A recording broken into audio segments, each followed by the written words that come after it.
All right, so we're back. We had a little audio issue here. Had to redirect and reconnect here. So we practically lost the whole first half or first quarter. I say good quarter going on so far. Just a couple minutes left, but yeah, the Dragons down in the red zone right now. Looks like we're on the 4-yard line, second down.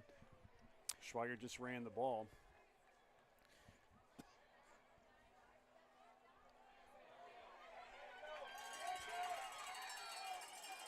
That handoff to Fly. Tough battle right there, but Cameron Vogt runs the ball in, scores. So that put us up by 13. And then if you're just listening to us connect, we literally missed the play that they scored the touchdown when we had to reset the thing. He had a breakout run at the very beginning of the game and ran it to the house for a touchdown. Say just straight up through the middle and then cut it a little bit to the left, and there was nobody catching him after that. Luke was able to outrun, I think it was number 73, Ethan Francis of the Blackcats there, and there was no way he was going to catch him on that. No, and it was a good start for St. John, and it had to be very deflating for Fredericktown, who then regrouped and got an interception, had a shot at maybe responding, but the defense came up big, and then St. John's able to balance back, go back and score off of that. So now we're up by 14. Yeah, it is one of those things we talked at the beginning of the game, too. Not sure they said if people did hear us, but, with the turnover game, it was interesting just to see how we would respond to that turnover. And the defense held up their end of the bargain and did a dynamite job getting the offensive ball back and, ended up turning something out of it. Yeah, and, with something like that, we've seen in the past where early in the game our players kind of get down on themselves a little bit on that turnover. Definitely last week could be a testament to that, although we were really outmatched with the team we were playing. But, coming into a game like this where we're pretty evenly matched statistic-wise, the only difference is just one win and one loss on the record scale. So St. John kicks off here. Little pooch kick right there by Ethan Ottens. Met hard and taken down at the 35. It looks like number 24 for us. We have Jonathan Bird, O.J. Bird right there with the tackle. So that'll put us on first and 10. Defense comes out, but it'll be first and 10 on the 35 with 1:38 left. St. John up 14-0 in the first quarter of play. So good start to a homecoming.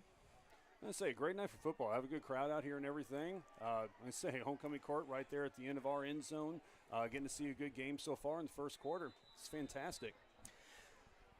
It looks like the Blackcats come out a little bit spread with a pistol formation. Halfback in the back, shotgun formation. Receiver in motion. Fake handoff. Quarterback takes it up the middle. Got a little room. Picks up about 8 on that carry.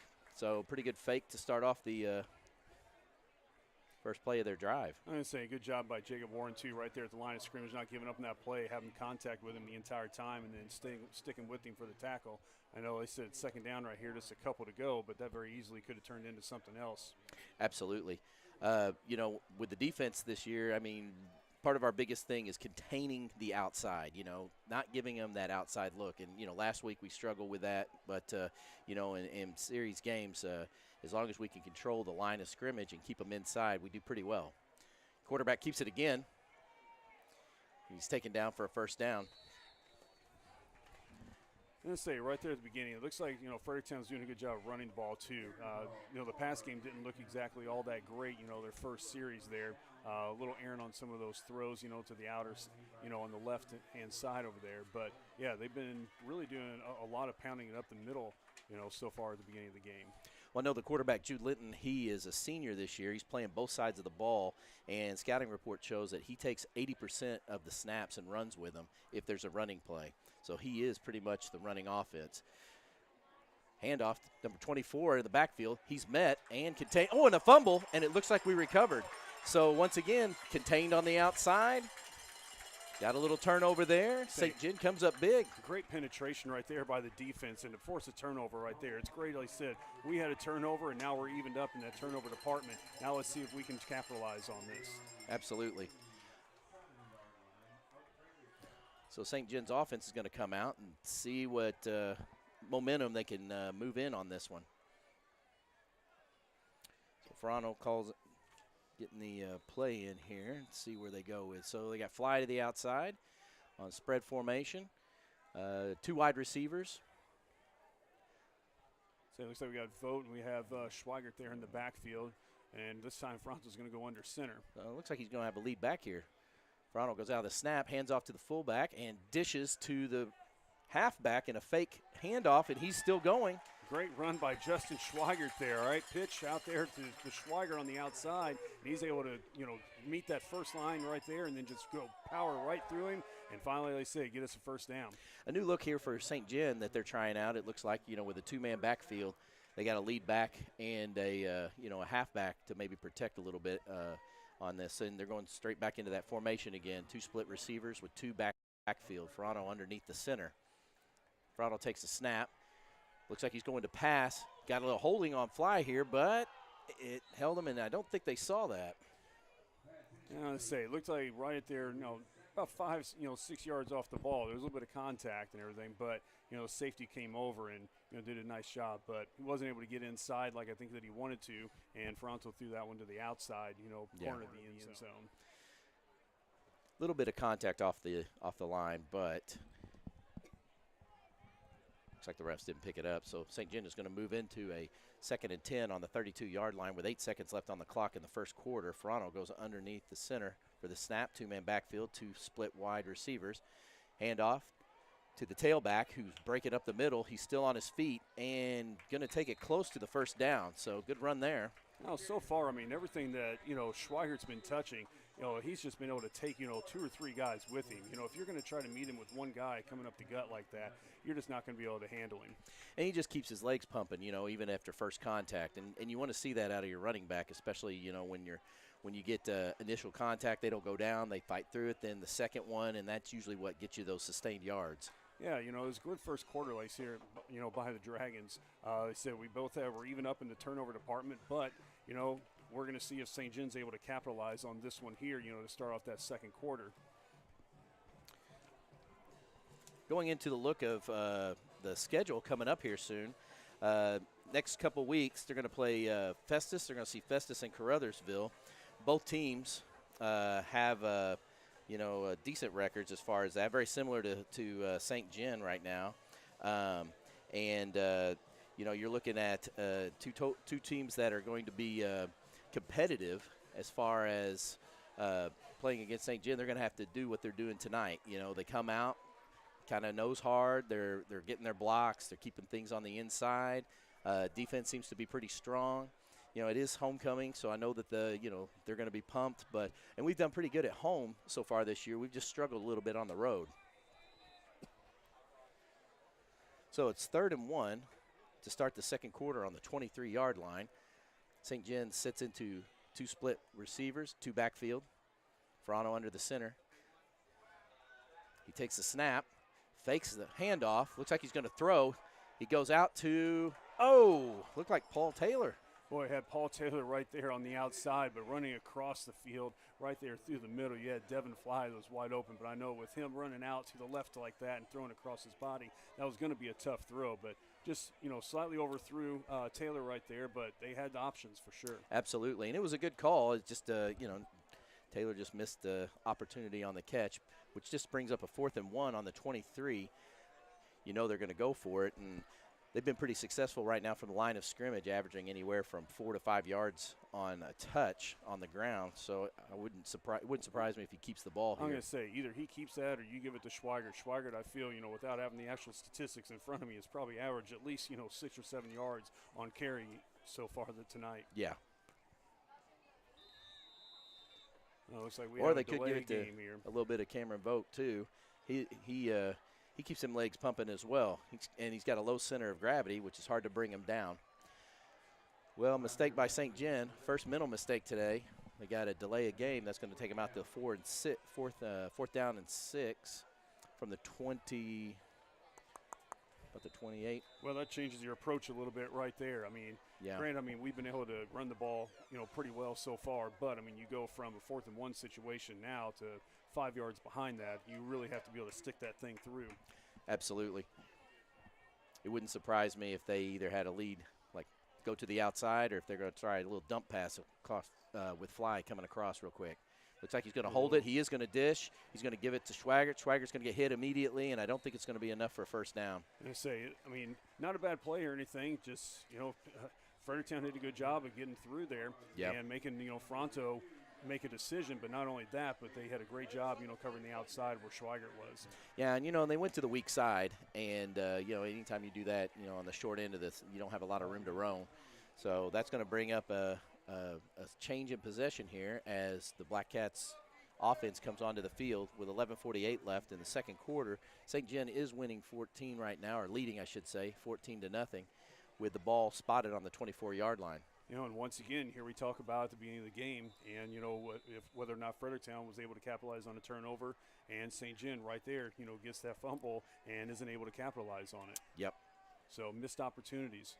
But I guess from a perspective, they're deep in their territory, so, it could be just like a punt, I guess. Right. So snap is taken. Quarterback keeps it right up the middle. He gets about 2 or 3 on that. So we've seen that a number of times. A little misdirection on the running back with fake handoff. He takes it up the middle to one side or the left of his center. And the guy that's been doing a lot of running for him tonight, Justin Schwaggart, goes right there and gets that tackle. Absolutely. So I think their leading tackler right now on St. John is Isaiah Bosler. We interviewed him yesterday, and his goal is to get about 100 tackles in a season.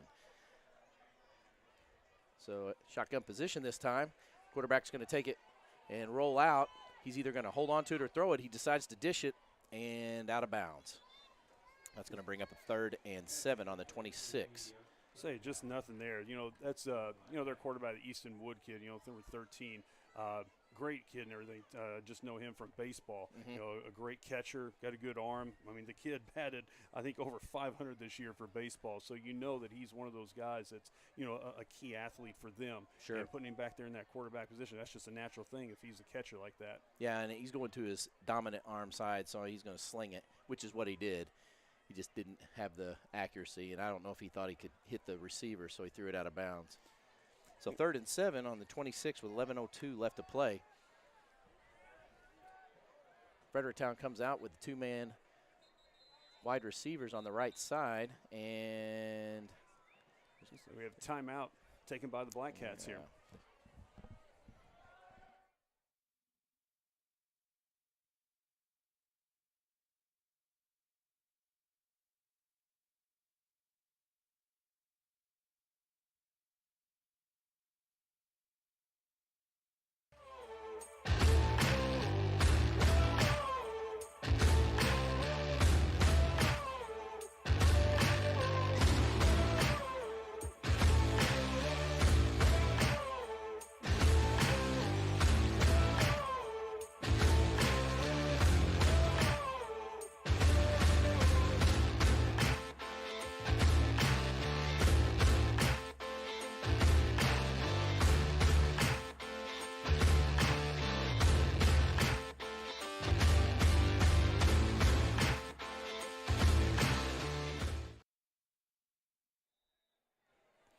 All right, so that's going to bring up a 3rd down after the timeout. Coach wanted to kind of talk about things. 3rd and 7 on the 26-yard line. Shotgun formation for the quarterback. He takes the snap. He's going to throw quickly, gets rid of it fast. Receiver comes back, but good defense.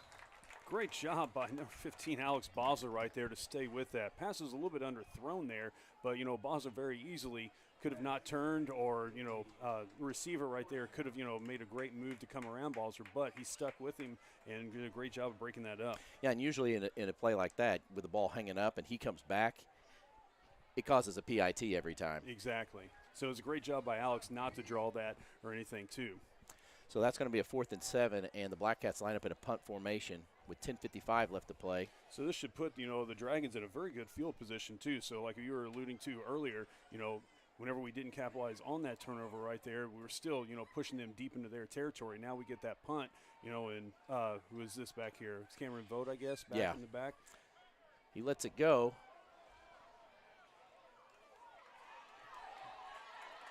That's Isaiah Bosler. So Bosler actually catches the ball and takes it back about almost 10 yards. And that's something, statistically speaking, I think we've only returned 2 punts this season. That's it. You know, we have somebody back there every time, but we usually just let it roll. So it looks like this time we got somebody gutsy enough to grab it. And I'm going to say at least shot. we get another 10 to 12 yards out of that. You know, Balls are taking that punt. We're across the 50, so, you know, pushing ourselves into Fredericktown territory. So that brings up a 1st and 10 on the 48 with 10:45 left to play. St. John crowds the line with, looks like a single back receiver or single back running back, which looks like it might be. A little bit of a different formation. I think it's Owen Roth, and it is. Owen Roth takes the ball, runs up the middle, still pumping his legs with men all over him, but he gets about 8 yards on that carry.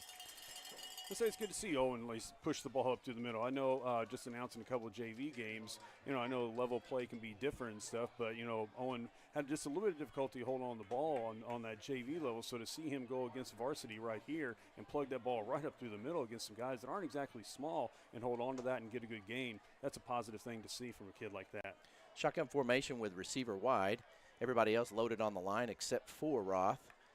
Ball snap, fake to Roth. Quarterback keep up the middle. He's following his men. He's got blockers, and he's moving to the outside and makes his way up to about the 25, 26-yard line. So good run and good lead blocking.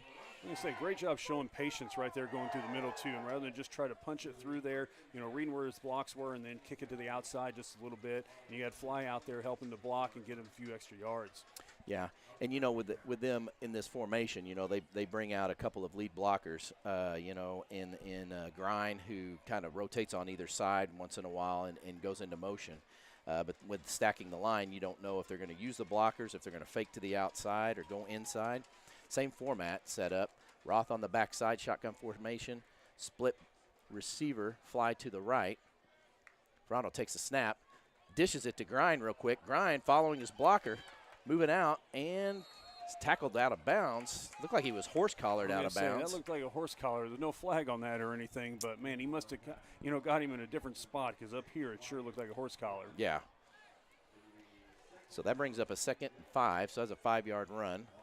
And looks like the ball's on the 21 with 9:58 left to play. St. John up by 14, looking to try and score and add to their lead. So I feel like moving the ball pretty well tonight, don't you? Oh, absolutely. Like I said, I mean, I think that, you know, on the ground game, you know, I mean, gosh, I think we've maybe attempted 1, possibly 2 passes, and that's about it. We've been really pushing it, you know, on the ground and attacking, you know, Fredericktown. Verano keeps the ball, moves to the left. All lead blockers in front of him. He's going to try and cut it up in, but they're going to get to him. He may get 2 or 3 yards out of that. That'll definitely bring up a 3rd down.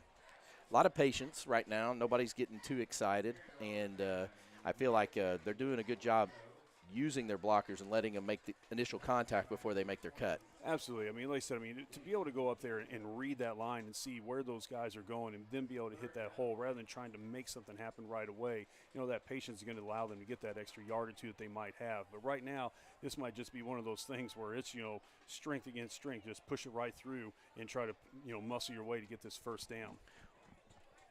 Well, it's 3rd and 3 on the 19. Verano takes the ball, hands off to Owen. Owen's pushing people in front of him. He wants more. He's still on his feet and gets to about the 8-yard line. So good explosion through the middle with Grind leading.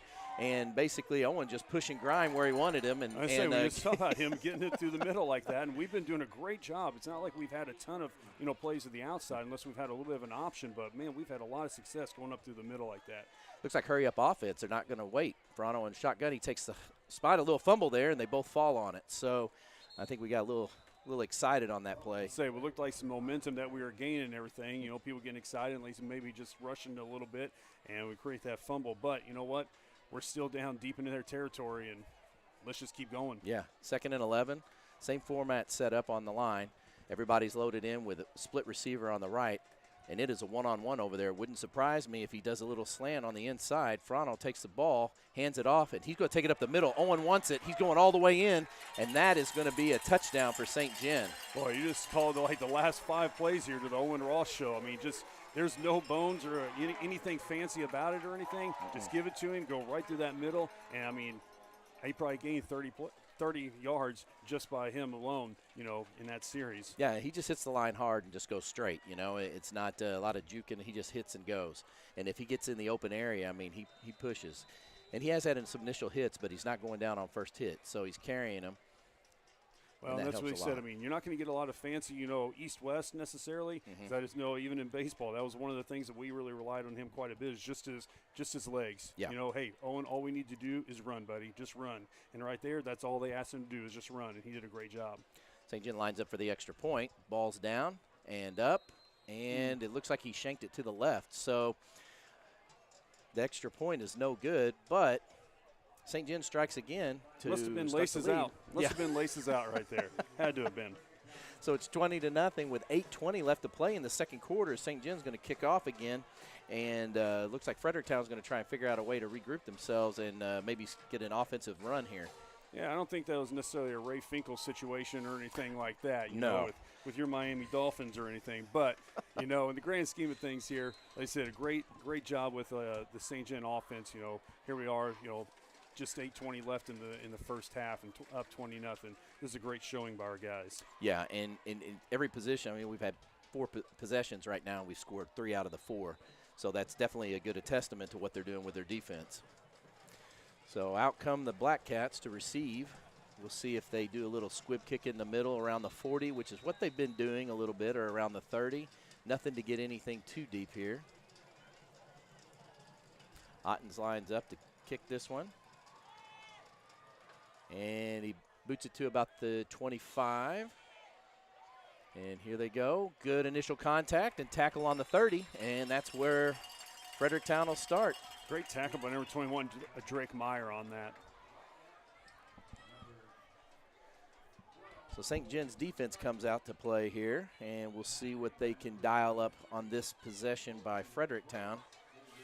Without watching, them play or anything, watching the kickoffs, what On's been able to do. I mean, it seems like maybe they're trying to keep the ball away from those 2 deep guys. They said without watching them play this year, I'm guessing they said they got a little bit of, juice and everything, once they get that ball. But he's done a nice job, kicking, being able to place that, away from those guys. So different type of formation here. 2 wide out to the left. Receiver in motion.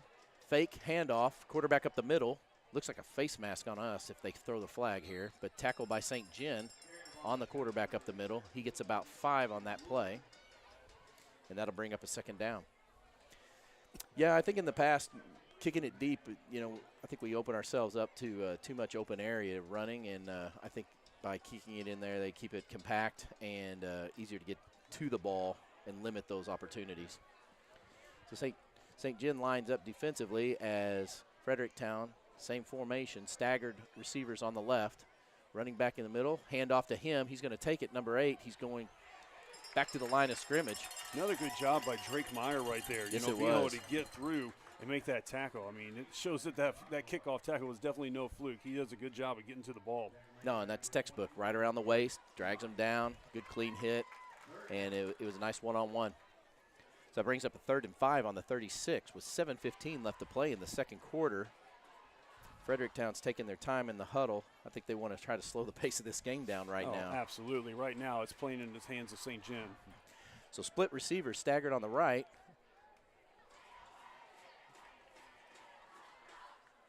Shotgun formation. Quarterback takes it. He looks to throw. He dishes it out and misses his. This is the halfback on the backside. I'm going to say, so far, both teams just really haven't been able to do anything, through the air. But, I mean, on the ground, you can't really say that Fredericktown hasn't done a lot. They've still been able to get things, going on the ground. Just they haven't been able to get things going enough consecutively to really, do much. No sustained drives. I mean, I think they've maybe had 1 first down so far in this first half, which has got to be a little bit deflating if you're on the offense. Like, what do we do to get things started here? Looks like they're going to line up in a punt formation. We do not have anybody back to receive the punt.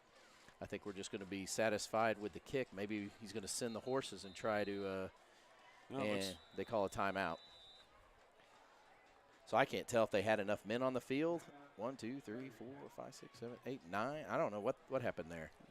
There's a little confusion on Fredericktown's part. Yeah, I can say I was kind of surprised to see Fredericktown call that, timeout in that situation. I wasn't sure if we were going to call a timeout. I mean, try to figure out what was going on. I mean, especially after the last punt, and we were able to get, a little bit more yardage out of that after taking that and gaining 10-12, and that led to, an eventual score. Absolutely.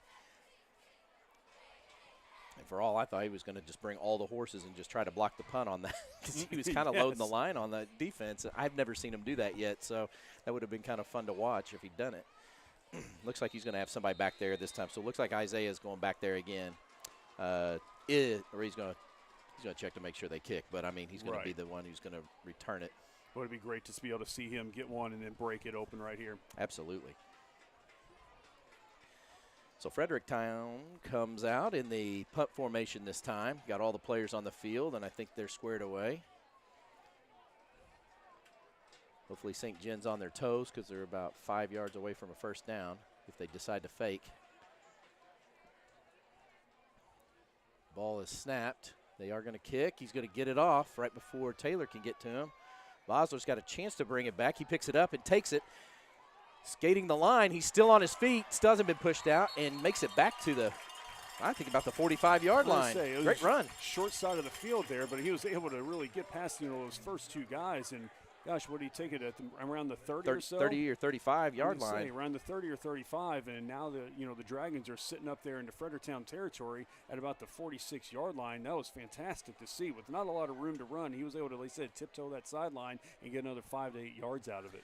And I can tell you just those two punt returns, probably he is now the leader on the team for punt returns with the most yardage. So that's 1st and 10 on the 46 with 6:41 left to play. St. John has 2 split receivers and 2 backs in the backfield. Ferrano under the center, takes the snap, fakes, or actually gives to, looks like Schwaggart up the middle. No, it was Grind. Grind gets about 3 or 4, and there's a flag thrown there at the end. Can only imagine it may be an unsportsmanlike. You hope that already, this early in the game that we don't have anything like that going. I know they said a frustrating loss for Fredericktown last week. Oh, nope, we have a hold on the Dragons here. Yeah, it's a holding call. Normally on a holding, they throw that flag a little sooner, not after the play is called. That's what was kind of confusing about that. They said usually it's kind of an initial, flag right away, but, whenever you see that after the play is over, you just hope to goodness that it's not one of those unsportsmanlike, Yeah, because it's usually somebody jawing or, doing something that they probably shouldn't be doing. And it's such a needless penalty to cause, by any team. So now we're back at 1st down, 16 on the 48 with 6:25 left to play. St. John has 2 split receivers and 2 receivers in the backfield. Let's see if we get something maybe going on the outer half over there on the left side of the field. Is that Devin Fly, I believe, over there? Yes. They haven't thrown to him yet. There's a handoff to Grind. Grind bumps to the outside and gets back to maybe at the line to scrimmage. So Grind and Schweigert are in the backfield right now for St. John. But now it looks like it's Cameron. Well, now it's Cameron Vogt that's in the backfield right now. Justin Schweiger right now is sitting on the bench, so I'm not sure if they're just giving him a little bit of a break, maybe some cramping going on, or if he's got something. It looks like the trainer's talking to him just a little bit. So you definitely hope that with what he's been able to contribute so far to this game, that you see him back in there before too long. So you got basically 3 running backs right now in the backfield, but one of them's acting as a quarterback, which is Grind. He takes the ball. He takes a step back. He's looking to throw, and he's going to keep it, and he's going to run. He's got a couple blocks. That was a good block, and he slides in and almost gets back to the line of scrimmage right there. And actually, that was Ferranto that had the ball right there. Man. It's hard to see some of these numbers and everything. I know that for sure. All right, so Paul Taylor comes out. All right, so Grind and Taylor comes out, but then you have Justin Slinker that's in on the outside right now. Yeah. So it's Grind and Vogt. Vogt in the backfield. You got 2 split receivers to the right. Actually, we got 3 split receivers to the right, 1 to the left, empty backfield. 3rd and 12 on the 48 with 4:42 left to play. They're overloading to the right. He's going to look to throw. He's going to go deep. He unleashes it. He's got Grind. Intercepted almost. By number 5. Broken up right there by number 5, Derek Irby. You saw, who was that? I guess Wyatt Grind coming across the field, and he looked, completely wide open. Yes. But looked at that corner right there where safety just broke over and was reading that the entire time. Yeah, so good defensive play by the Wildcats, which is going to bring up a 4th and long. That's going to force St. John to probably punt here, I would assume. It is 4th and 12 on the 48 with 4:34 left to play. I don't think Pope wants to give them good field position or any momentum here. So Yep, flies back to punt right now. Yep. Ben. Oh, a little movement on the line, and it looks like we're going to move back about 5 yards. I don't know if that was a delayed hike, like he called for it, and then lineman started to react, but the ball didn't move. So that's a quick 5 yards, and we're going to redo that one. So 4th and 17 on the 47 with 4:33 left to play. Blackcats looking to receive here and then try to get some sort of momentum off of this defensive stop and make this a closer game, I think. Absolutely. I mean, the Blackcats, if they want to have, I believe any hope in this, they have to be able to score before halftime right here. Yeah, and if they can on this possession, this next possession, and hold St. John, they'll get the ball back to start the half. So fly goes up, kick is good, pretty deep. Good Nice punt. Nice. Oh, and looks like it's going to end at the 10-yard line. So good initial hit, big roll for St. John, and they're going to start around the 12-yard line. So they're going to have to run the gauntlet here all the way down the field if they want to keep their head above water, because right now they're treading water. I say, with Fredericktown so far, they only getting one first down. This right here, has to be a drive that they have to put something together, because if they can't, this is something you go into halftime, and it's going to be hard to come out that second half, with any kind of inflated sense of, maybe ego or something to get something done, for the remainder of the game. Absolutely, and the Blackcats coming in with 2 wins this season, and this is a pivotal game for them. They break out with 3 receivers to the right, 1 to the left, and one back in the backfield in shotgun formation. So it looks like they're going to spread things out a little bit. Quarterback takes a snap, fake handoff, but they have not fooled St. John as they are back in the backfield, and he didn't even get a chance to run up. So I say, great job by St. John, Yeah. sniffing that out. it looked like Paul Taylor was in on that one, breaking on the inside and taking the good pursuit. So that's going to bring up a 2nd down and 12 with 3:53 left to play.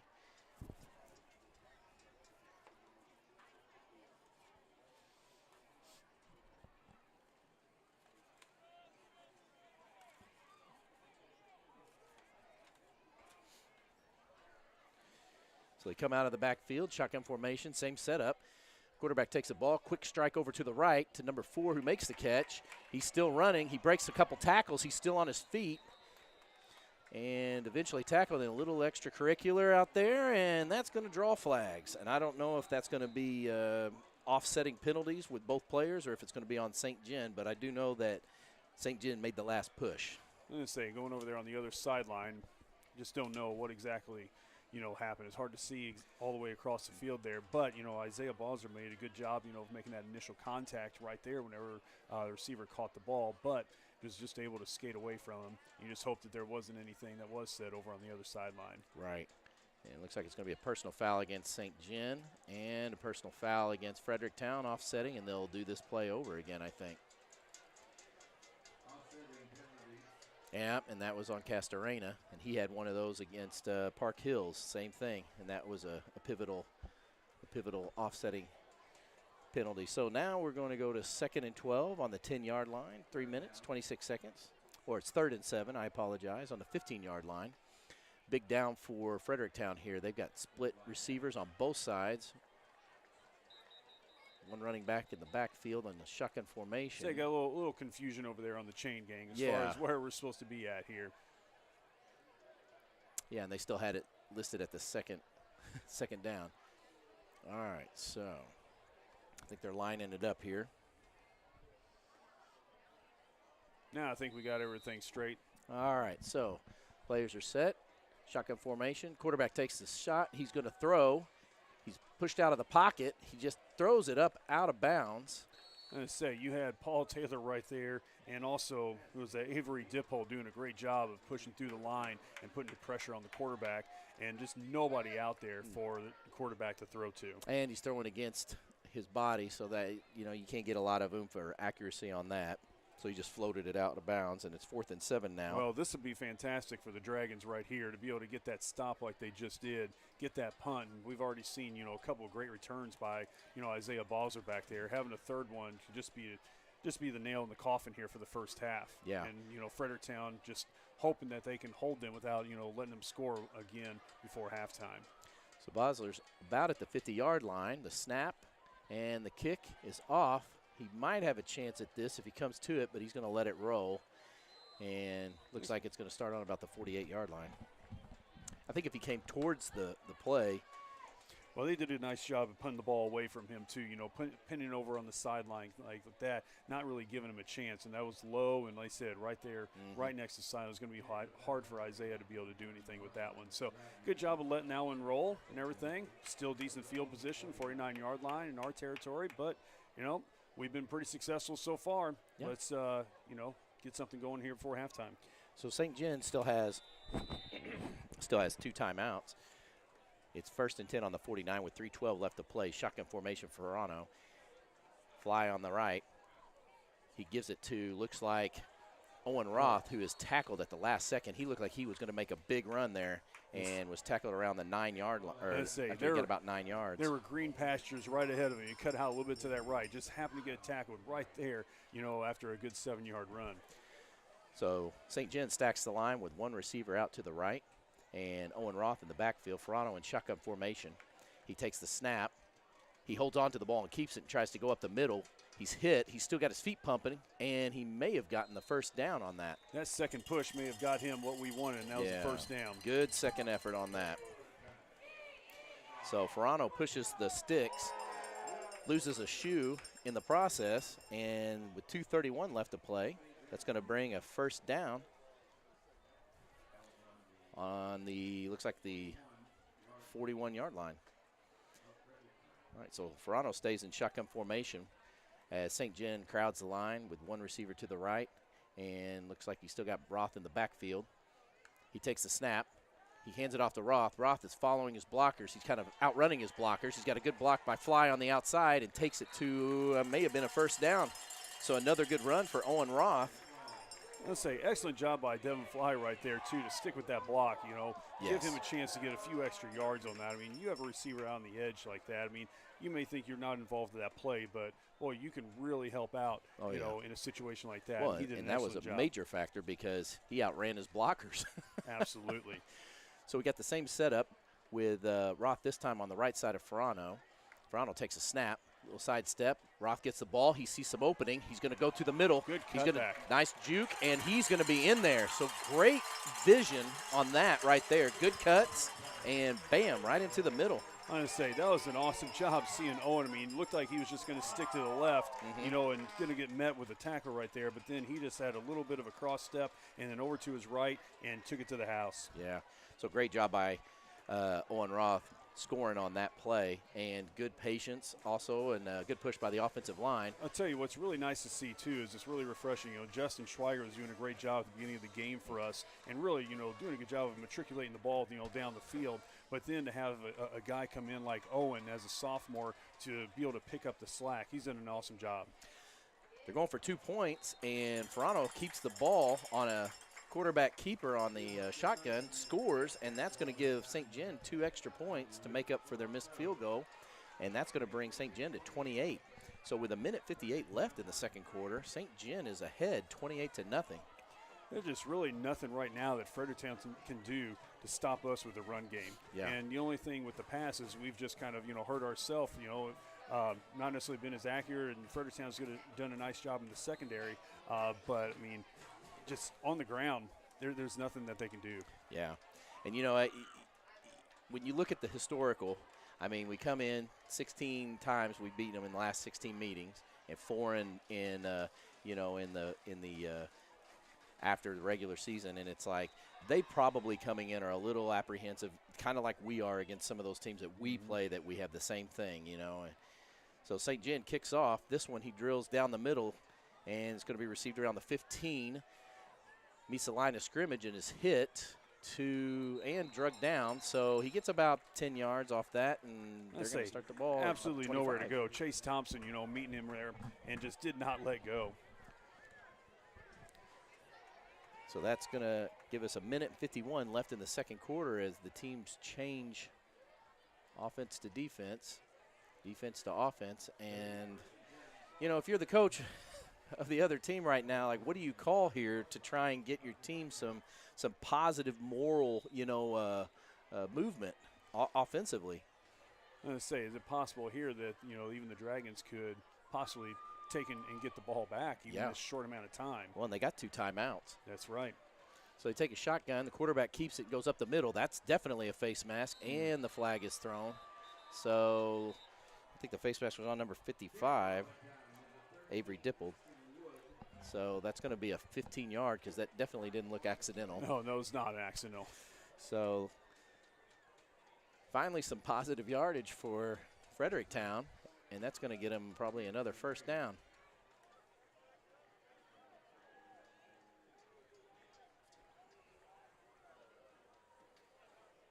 Yeah, definitely something you don't want to see, but, I mean, St. John's been able to do a nice job of not, have those penalties and everything and really just shoot themselves in the foot. They've played a nice, clean game up to this point.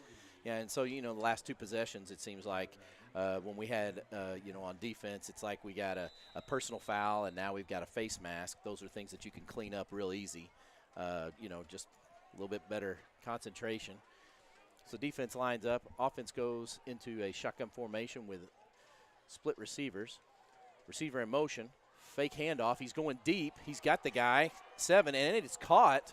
And there is the offense that we're talking about right there, and that penalty probably prompted it. I would say Leandre Catchings right there, to the outside. I mean, there was tight coverage, too. Yes, it was. That was about the only place that ball could have been thrown in order for him to catch. I mean, they did a nice job, like he said, the secondary being able to cover it, but he made a nice grab. Yes, he did. Yeah, I give him credit for that. And so now we've got a little movement with Fredericktown with 1:22 as the clock's going. A 1st and 10 on the 27. And Fredericktown trying to they need oxygen on life support right now in the first half. So they come into shotgun formation with 2 split receivers and 1 back in the backfield.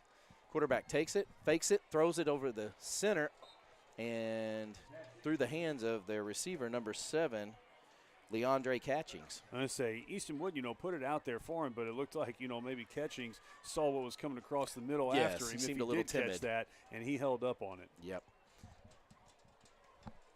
So that's going to stop the clock with 1:02 left, and it is 2nd and 10 on the 27.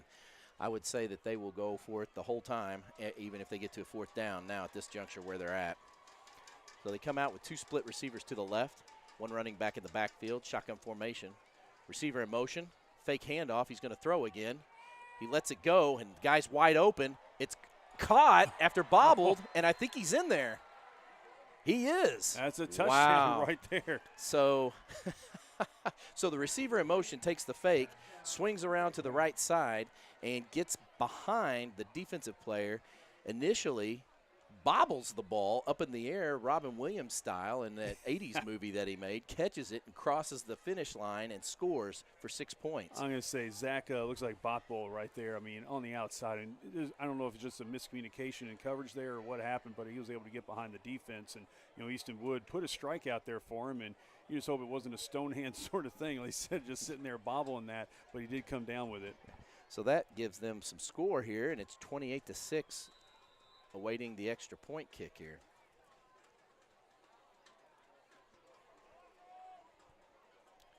Snap is out, ball is up, and it hits the goalpost and comes out. So they'll stay at 6. Boy. So 28-6 with 54 seconds left, and St. John's going to get another shot at the ball with 2 timeouts.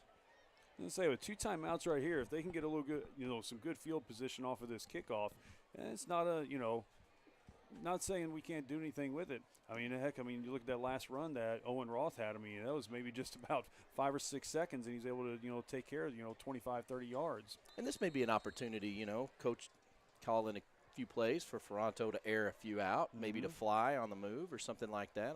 Let's say with a lead like this, you can have a little more comfort in trying to get some things done.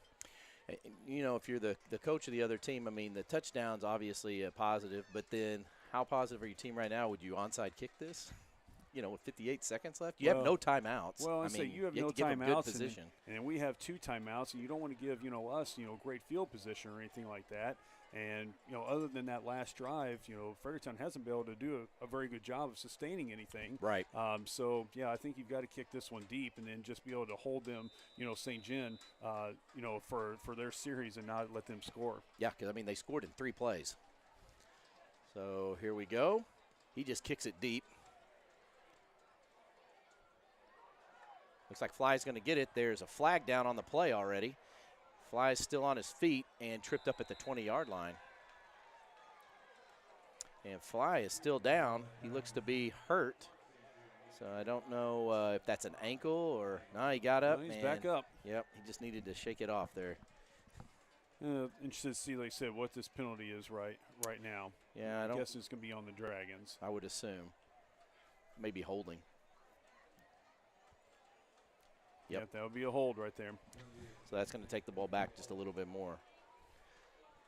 Wasn't even that Robin Williams reference. It was like the, what was it called? The best of times, I think, with Kirk Russell. Well, now, all right. Now I think you're starting to age yourself just a little bit, because I'm starting to think, I was going through my head thinking about all these Robin Williams movies and like, wait a minute, when was he in football, That was the only one. He went back and replayed the game and the ball that he dropped.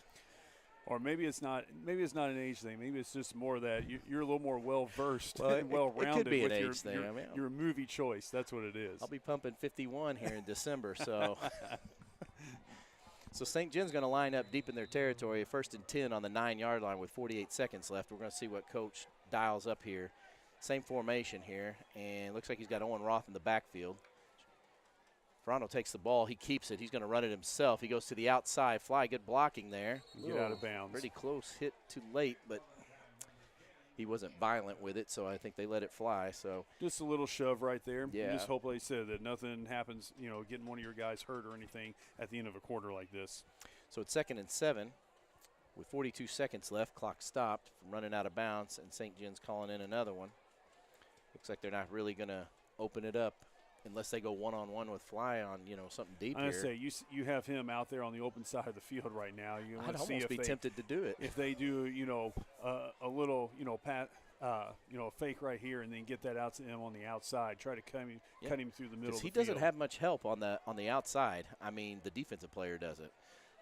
Shotgun formation. Toronto takes a pass. He is going to pass. He steps up, throws a little screen to, looks like Grind. Grind's got some blockers. And he's taken down, but not before I think he gets the first down. Ball kind of rolled out there, but I think he was down on contact. And you saw, too, what Fredericktown was able to do. They had that safety in the middle of the field, and, he wasn't biting on anything whatsoever. He knew Fly was on the outside and started dropping back in case he was cutting across. St. John's going to go ahead and take a timeout and burn one of them with 28 seconds left. So it does look like we're going to try to attack, and I think he's going to throw a couple more and see if we can get some, just a little quick strike here. Yeah, I'm going to say, see if they, run any kind of screen or anything like that, or like I said, try to get some sort of quick, slant coming to the inside and get, one of those quick guys, to cut across the middle of the field there and see if we can really get some good yardage out of that, call that last time out possibly, or hope that we can get out of bounds.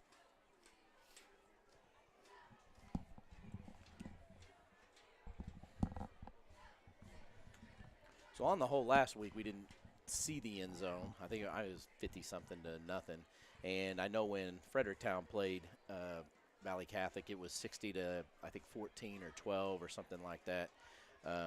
So, again, when you start out in a game where you're behind by 21 or, 28, it's really hard to dig yourself out of that hole. St. John coming out with trips to the right. He's going to throw. He's got Fly to the outside. So get to the out of bounds here. And he's not going to make it. So he's going to get – it's a first down, but it looks like he's only going to get to about the 32-yard line. And that's going to stop the clock at least till those chains are set here. Yep. St. John's just lining up with trips to the right. It's going to be shotgun formation. Yeah, you hope that Fly would have gotten out of bounds on that, give us a little bit more time to run another play, but it looks like maybe we're just going to cash that one in. Wait and go into halftime here with a 28-6 lead. It's smart not to try and push too hard here. Turn it over. They could run it to the house, and all of a sudden you're only 2 scores behind. So that's going to be the half. And St. John is ahead 28-6 at home for their homecoming against the Fredericktown Blackcats as we go into our halftime show here, and we'll be back in a moment.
Your St. Genevieve High School Emeralds.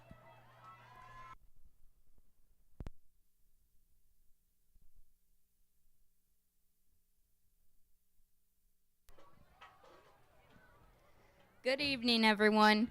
We, the students of St. Genevieve High School, would like to take this opportunity to welcome you to the 2024 homecoming game between the Fredericktown Blackcats and your St. Genevieve Dragons. Tonight, we extend a special welcome to all of our alumni in attendance. Would all of our alumni please stand to be recognized?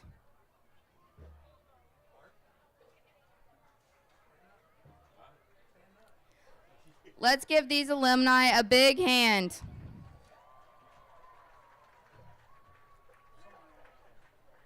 From all of the current student and staff of SGHS, welcome home. Before we begin our halftime festivities, we would like to announce the winners of the various competitions held this week. Our homecoming king, who is crowned at today's pep assembly, is Jacob Schweiger.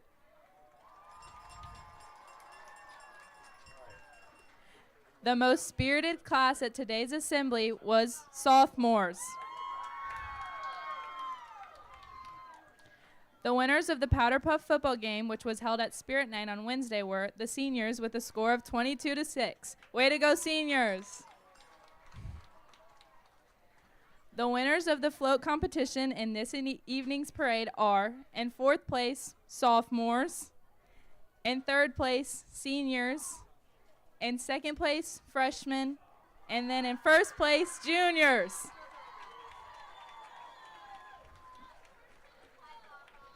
Congratulations to all of the classes and organizations. Thank you all for a job well done.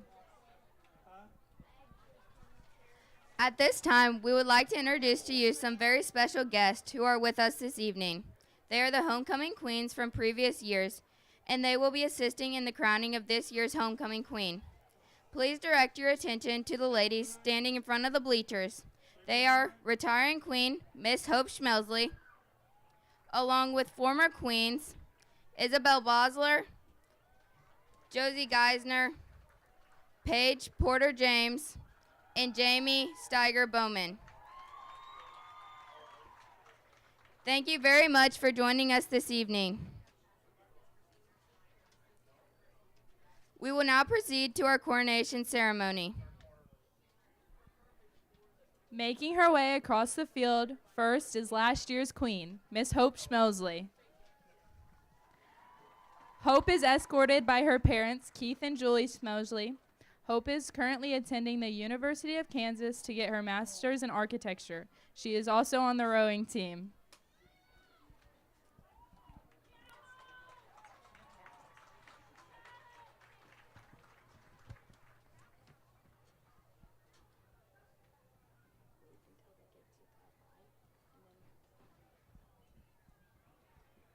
Making their way across the field now are our mini queen and king. Carrying the queen's crown is Delaney Thompson, daughter of Chris and Taryn Thompson.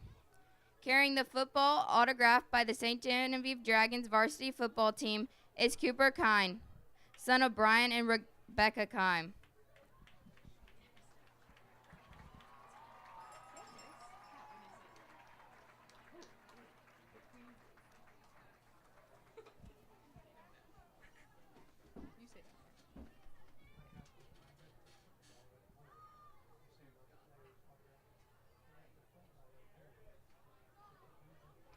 Now for your 2024 class attendings. Escorting Chloe Ellis are her parents, Stephanie and Matt Wolfen. Chloe plans on becoming a part of the Friends Club and playing softball in the spring. Her future plans include going to SEMO to become an ultrasound tech. She enjoys hanging out with her friends and boyfriend in her free time and playing softball. Miss Chloe Ellis.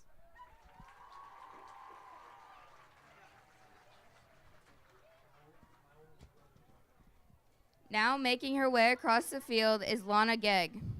Escorting her are her parents Ben and Laura Gegg. Lana has been a part of the cheer team for 2 years, the wrestling team for 1 year, Friends for 2 years, FFA for 2 years, and Women of the Word for one year. She enjoys hanging out with her friends, traveling for cheer, and cheering on Friday nights with her best friends. Her future plans are to attend Lindenwood for cheer and to study to become a NICU nurse. Miss Lana Gegg. Escorting Kyra Kreitler are her parents, Dennis and Mary Kay Kreitler. Kyra has been a part of the Emeralds dance team for 2 years and National Art Honor Society for 2 years. After graduating, Kyra plans to go to college but has not decided what she wants to pursue.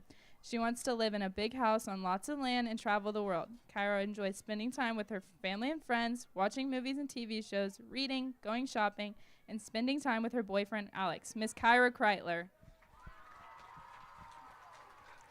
And now we would like to present to you the 2024 Homecoming Queen candidates. Escorting Miss Carly Bosler are her parents, Eric and Julie Bosler. Carly has been a part of the varsity golf team for 4 years, basketball team for 2 years, track and field program for 3 years, student council member for 4 years. She was an officer for 1 of those years, NHS for 3 years, FBLA for 3 years, a class officer for 2 years, and a Rotary Interact member for 1 year. Her future plans include attending a 4-year college to play golf and get a major in business administration and minor in sports management. After college, she plans to become a successful businesswoman, play golf every day, marry a tall, respectful Italian man who will cook for her, raise 4 kids, and share her love for the game of golf with them. In her free time, Carly enjoys golfing with her dad, impulse shopping trips with her mom, playing in couples league every Thursday partnered with her dad, and playing with people 4 times her age that can teach her good life lessons. bonding with her coworkers at the bank, playing pitch with her family, laughing with her friends, cuddling with her cat Elmer, traveling, and trying new things. Miss Carly Bosler. Escorting Miss Abby Boyer are her parents, Tasha and Brad Boyer. Abby has been a member of Friends for 4 years, NHS for 2 years, and the SGHS volleyball team for 4 years. She has not yet decided which college is right for her, but she knows that she wants to pursue a career in radiology. Some of Abby's favorite things to do are going shopping with her mom, spending time with her puppy Chief, hanging out with Kaylin, riding around with friends, going fishing with her 2 brothers, Zach and Keaton, and going hunting with her dad. Miss Abby Boyer. Escorting Kale Clements are her parents, RJ and Addie Clements, and Jamie and Jason Noble. Kale has been a part of the SGHS volleyball and track and field team for 4 years, NHS for 3 years, student council for 4 years, and mentors for 2 years. After graduating, Kale plans to attend a 4-year college on an athletic scholarship, hoping to pursue a career in media production, but she is still undecided on which college that might be. She enjoys Sunday family dinner, hanging out with her friends, traveling, and club volleyball. Kale would like to thank her dad for pushing her to do her best, her mom for always supporting her stepdad for always being supportive, and her stepmom for teaching her valuable lessons. Miss Kale Clements.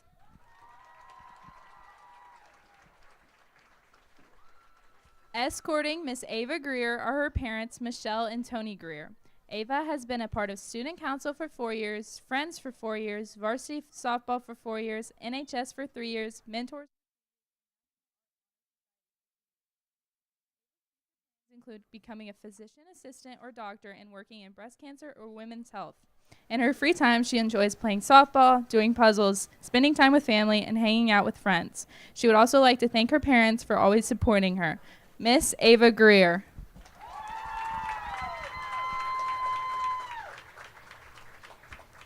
Escorting Miss Brooklyn Johnson is her mom. She is the daughter of Alicia Beckett and late William Cornell. Brooklyn has been involved in Friends for 3 years, Stuco for 3 years, Spanish for 3 years, and Mentors for 1 year. She plans on going to college to become a geriatrics nurse. Brooklyn also enjoys hanging out with her friends Grace, Autumn, Shay, and Caden, spending time with her family, and watching Dance Moms. Brooklyn would also like to thank her mom for staying strong and supporting her even when things got tough, and to thank her dad for always being an incredible role model for her. Miss Brooklyn Johnson.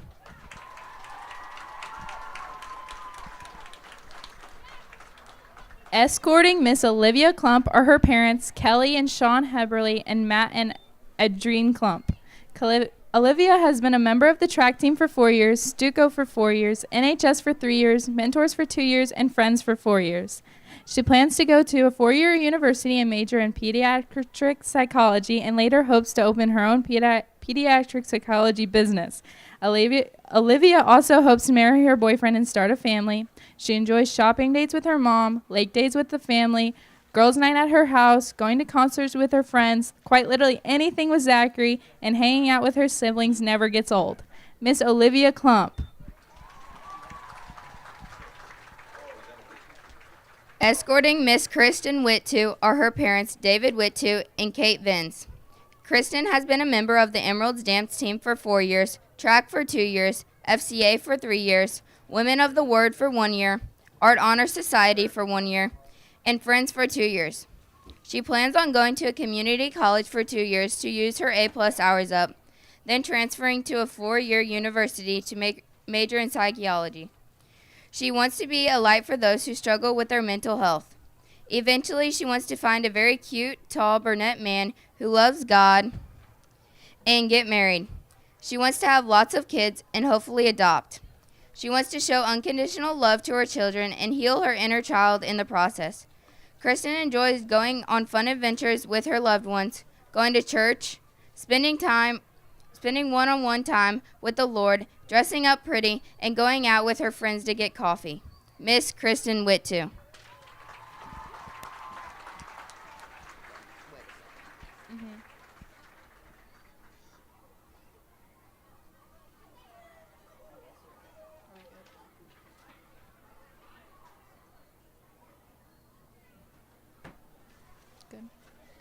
Would the freshman class attendant, Chloe Ellis, come forward to receive your charm presented by Isabel Bosler?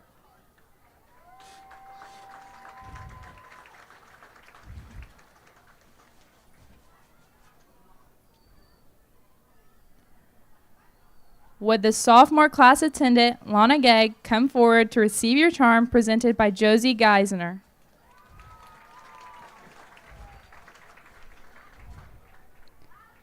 Would junior class attendant Kyra Kreitler come forward to receive your charm presented by Jamie Steiger Bowman?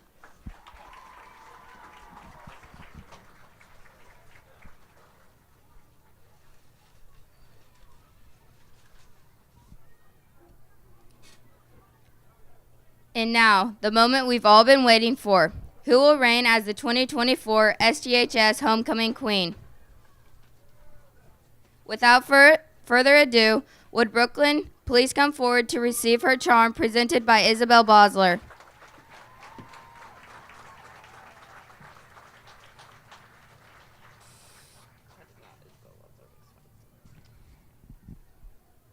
Would Kristen please come forward to receive your charm presented by Josie Geisner?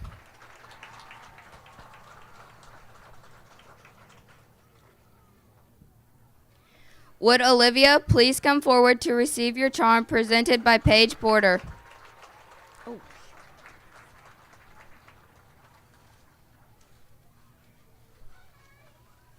Would Abby please come forward to receive your charm presented by Hope Schmelsley?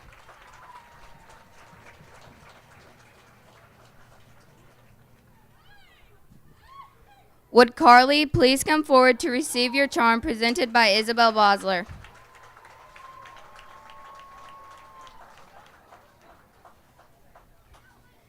Would Kale please come forward to receive your charm presented by Jamie Bowman?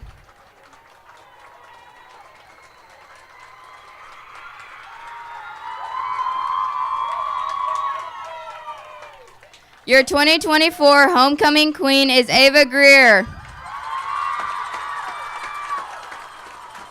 Presenting her crown is Hope Schmelsley. Presenting her sash is Jamie Bowman.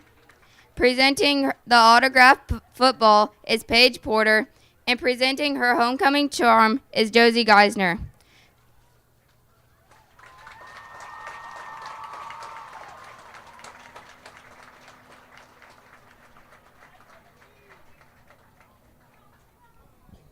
Congratulations to all of the members of the 2024 Homecoming Court.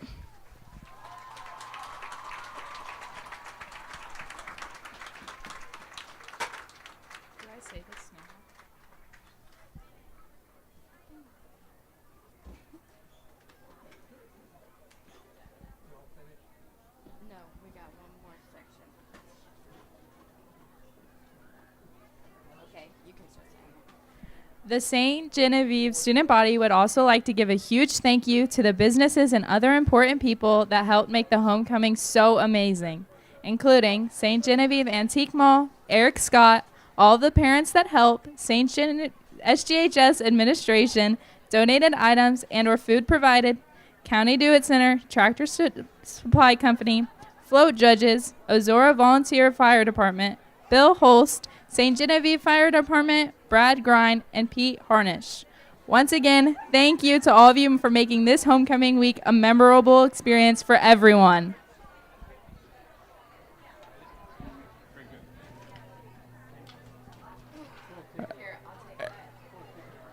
There will be some students with buckets. They are collecting for project graduation. We ask that you please be generous. They'll be going around in the next few minutes with buckets for donations to project graduation.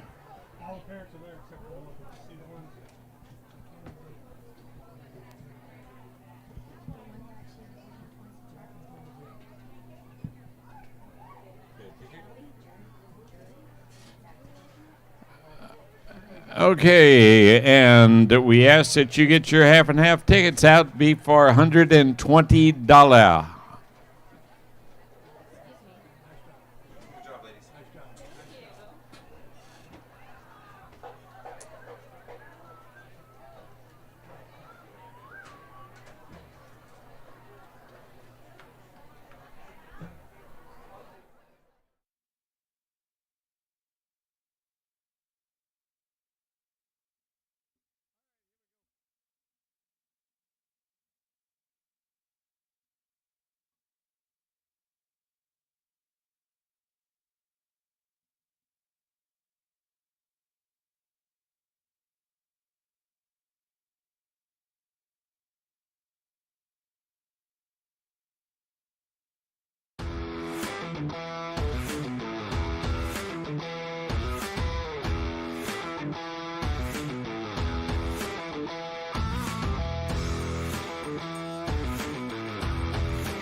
hopefully this will.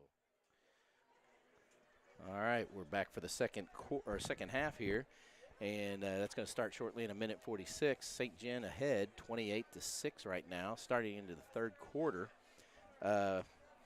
Mike, what are your thoughts so far? Well, I mean, so far, really, neither team's been able to do a whole lot, through the air or anything. But on the ground, Fredericktown really has to be able to clog up that middle and force St. Gen to the outside. We really haven't done a whole lot to the outside, but where we've gotten most of our yards has been just straight up through the middle. Those offensive linemen have been opening great holes, for Owen Roth, toward the end there whenever Justin Schweiger went down.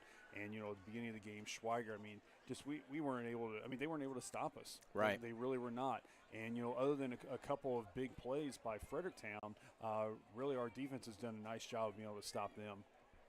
And, for Fredericktown, that was kind of a shot in the arm there at the end where they were able to really quick do a quick score. Started off by the unsportsmanlike penalty, followed by a deep pass, and then, and then another deep pass for a touchdown. And going into the half, they at least have 6 points on the board, and now they're going to receive at the beginning of this half. If they're able to sustain some of that momentum and, believe, I guess, in themselves a little bit that they can get those first downs and, compete a little bit offensively, it could be a totally different game in the second half. No, absolutely. And really, I think it's imperative for Fredericktown to be able to march the ball down the field, in this opening drive. And then, on top of that, for us, offensively, not to become complacent or anything. Right. And, take it and be careless with the football and allow a team like this to be able to come back. Oh, absolutely. And so as they wait for the clock to wind down with 4 seconds left, everybody, the stage is set. So we'll see the second half here as they put the ball down, and the Blackcats will receive. Yeah, and congratulations, too, to Ava Greer for, our homecoming queen this year and stuff. What a fantastic young lady, sports, an athlete and everything. Devotes a lot of time, different things like that. So yeah, great leadership too. Yeah, great leadership skills. Academics. I'm just a silly middle school teacher, but it's what I saw in the classroom. Just an excellent person. Yeah, and very goal oriented. So St. Gen kicks off, and Fredericktown's about to bring it back to the 26-yard line on the return, and that's where they'll start to begin the third quarter. So quick shout out to some thank yous out there. Thank you to the tech department and to Brandon Crump, Nancy Toombs, and Jason Bowman for helping out this year so far with our broadcasting, especially when we are hitting those bumps in the road just like today, starting out trying to figure out how to get the sound back on when we switch over. Thank you to Google, too. Oh, yeah. Yeah, be able to help try to troubleshoot some of that as well. Yeah. And definitely thank you to my partner right here. Josh does a great job, of being able to do these broadcasts and everything and troubleshoot that himself. You can see those beads of sweat bouncing off my bald head every time I'm trying to figure this out, going, I know people are watching, and I wish we could get it to them better. So first down, Fredericktown doesn't go anywhere. In fact, they lose a couple yards. They'll be second and 13 on the 24 with 11:36 to play. St. Gen ahead 28-6 as they look to dial in something here. So Fredericktown comes out with 2 split receivers on either side. Halfback in the backfield, shotgun formation. Quarterback gets the snap. He's looking to pass. He does to the outside. Oh, and over his head. So he throws it kind of behind the receiver and a little bit over his head. Too much to turn and catch, although he was open. I was going to say he was open, just a little bit, high. It's hard to see from this, vantage point to see how high it was, or if the receiver didn't necessarily react in time, and possibly could have gotten that. Yeah. Well, and his hands didn't extend all the way out, so I don't know. I only assume it's probably over the head. So same formation, 2 split receivers on either side. Halfback in the backfield, shotgun formation for the quarterback. He gets the ball. He's going to look to throw. He steps back. He throws directly to 7. Snap back block. Good drop. He's got some room to run. Nobody's in the backfield. Safety's trying to catch up. He might outrun him, and he trips on himself and falls literally around the 20-yard line. So huge gain on that one. I'm going to say the Andre Catchings right there. That's the one, in the first half, had a big catch, to kind of give them a little bit of a shot in the arm. And, not sure, like I said, if maybe his feet were just moving a little too fast, or if Castorena was able just to get, nick his shoe just a little bit. But either way, it looked like that was not going to be a great outcome for us. And no. That was a touchdown saving play. Yeah, he almost took it to the house on that play on a quick slant pass with a crackback block by the other receiver. He got some open field. So looks like Fredericktown is finding some rhythm here. They stack the line with 2 receivers to the left, 1 running back in the back, shotgun formation. Receiver goes in motion. He hands it off to him. It looked like holding, and it is. He's going to run around the corner, though, but it's going to be for naught on that play. As he was running by, you could clearly see he reached out and grabbed his arm. That was a no-brainer call right there. That was not one of those like we had in the first half where both of us were thinking maybe it was an unsportsmanlike penalty or something like that. Right. It ended up being holding. That was a no-doubter. So that ball is going to come back, and they're going to replay that down. So, if you're the coach of the other team, like, here, we got some rhythm going. Here we go. And then the first play, bam, 10-yard penalty for holding on that play. So that's going to repeat first down, but it's going to put them back a little ways and negate some of that yardage that they had, and it's going to be 1st and 21. He had a huge shot in the arm, huge momentum, gainer right there with that big pass. And here you come, like you said, a penalty right away off of a pretty decent run right there, and just completely negates any momentum that they had just developed. So they got split receivers to the right, tailback to the left, shotgun formation, receivers in motion, fakes handoff, and it looks like there's going to be some movement on the Blackcats. Yeah, so movement back on to the back. Blackcats. So now we have back-to-back penalties and getting backed up even more. So they're going in the wrong direction, 25 yards in the wrong direction, and they still haven't gotten the first down play here off the big run. We talked about, like I said, them being able to do something on that first, this first drive right here, and it looks like they were definitely going to be able to get that done. But boy, backing up, 20 yards from your line of scrimmage is not a good way to start. So now it's 1st and 26 on the 40 with 10:39 left to play. Receiver in motion, fake handoff. He throws it deep and just kind of tosses it up there, and he just overshoots his receiver. So he had the one-on-one that he wanted, but the throw just wasn't in the area. Honestly, it looked like, there's a little bit of contact, but I think just like, by both the receiver and, that cornerback right there. So it was good coverage and just really wasn't a good throw overall or anything. And, if it's close, who knows what calls there, But I think because it's just not even in the area, refs let it go. So that brings up a 2nd down and 26 on the 40-yard line. Blackcats line up, shotgun formation, 2 wide receivers to the right. Receivers in motion. He hands it off to him, but Paul Taylor is right there and stops him in his track for about a 5-yard loss. So Dragon's not fooled at all. No. Paul Taylor coming off the end like that just, met him right there in the backfield. Yeah, and he didn't even have to make a tackle. The guy just put on 2 feet stop like in the Jetsons and fell down. He just put on the Flintstone brakes is what he did. That's right. So now you've got 3rd and 31 with 10 minutes left to play, and it's now on the 45-yard line.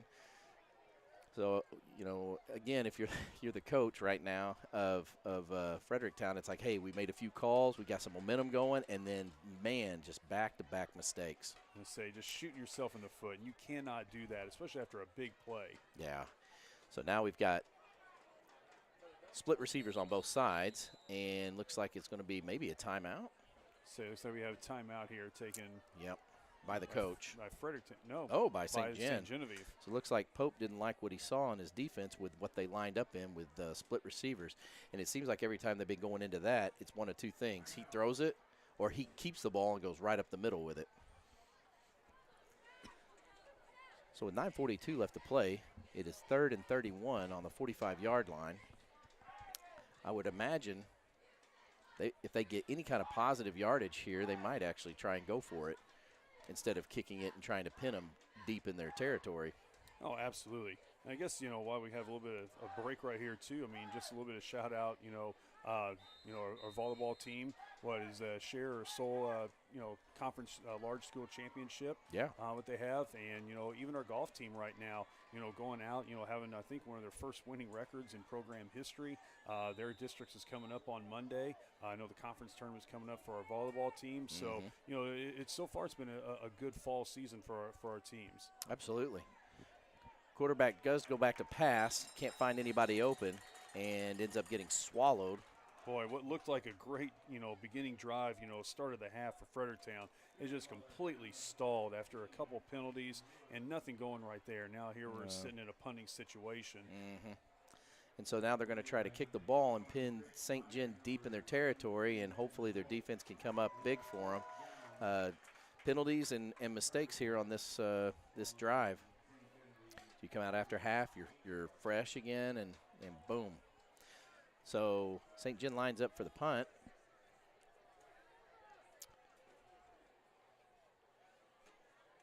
Ball is snapped. Kick is up. It's a little spinner. It's going to move here, and Bosler's going to take it and tackled at the 25. So not a lot going on there, but no. I mean, that was going to be a tough one to take for him too. With the way that was an end-over-end kick and you know, hitting the ground like that, being able to read that and get that with a running start. And you know, I think Devin Fly was trying to give him a lead block right there, but you know, Fredericktown did a nice job having two guys right by Fly, so pushed him around a little bit and met Isaiah, but still a little bit of a gain for him. And I think this is the deepest they've had him, St. John, in their territory so far this game. So St. John lines up with two split receivers to the right, loaded the line, empty backfield for Ferrano.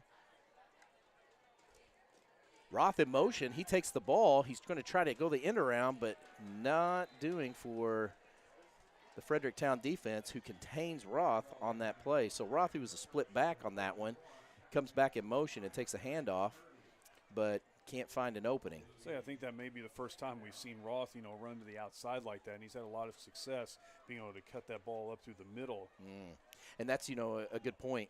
I've watched some of the JV, and on those runs, they just keep going to the outside instead of taking a spot and hitting it to try and go forward. Verano keeps the ball, goes up the middle. He's still on his feet. He could get the first down. He's still on his feet. He's going to get more, and he slides to the 40. So very aware of the situation and gets his first down, gets an extra 5 off the top, slides. No sense in going head first or getting tackled out of bounds. I say, once again, running between those tackles like that right now has been just, a strong suit for the Dragons. Be able to pick up a lot of yards today. Agreed. So St. Jim picking up the first down. It's 1st and 10 on the 39. So once again, they're moving the ball pretty well on the ground. Yeah, it looks like we have Roth out to the side right now, and the receiver along with Fly on that outside. So two split to the right. He's going to be in shotgun formation with, looks like, it's empty backfield. So let's see what happens. Roth in motion again. Snap. He's going to throw to Fly on a slant. He catches the ball. It's going to be a first down. And he's still on his feet. He gets a little bit more, maybe 13 yards on that, and that's going to push the sticks for another first down. So you have that cornerback that's laying off like that, and that safety didn't come across or anything. Right. That's like, I feel like that's a hit just every single time to be able to get that ball to fly. And you give him a running start, it's going to be hard to catch up. Yeah. And they've been playing him one-on-one, and we haven't really, tempted fate with him at all this year. And, again, look how far back he's playing. He's almost 10 yards off. So St. John lines up with Fly split wide, Roth in the backfield, a shift by the offensive line here.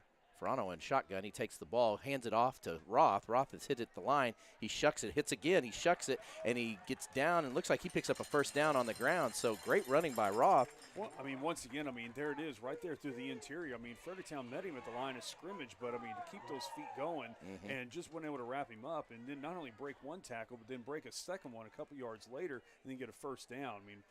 That's just hard-nosed running right there. Absolutely.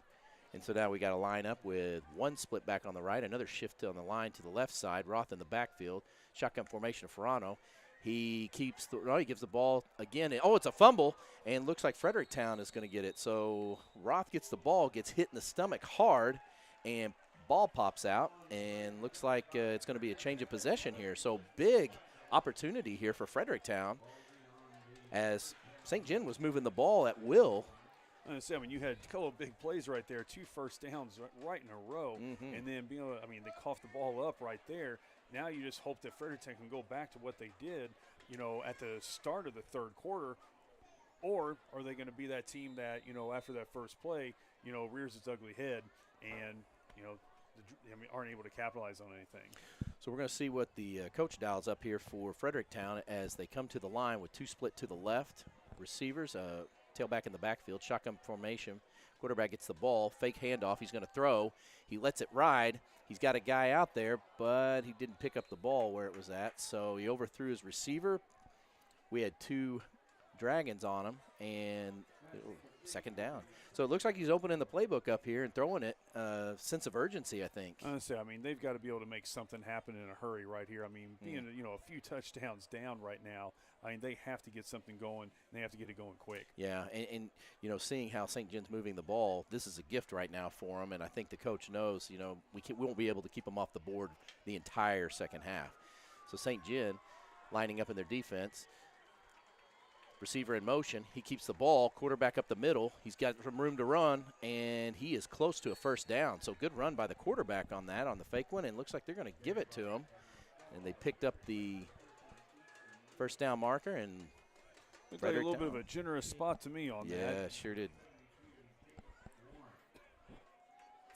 But first down nonetheless. First and 10 on the 46 with 6:08 left to play. Score is 28-6 in favor of St. John, as Fredericktown's putting a little bit of groove together here. They come out of the huddle.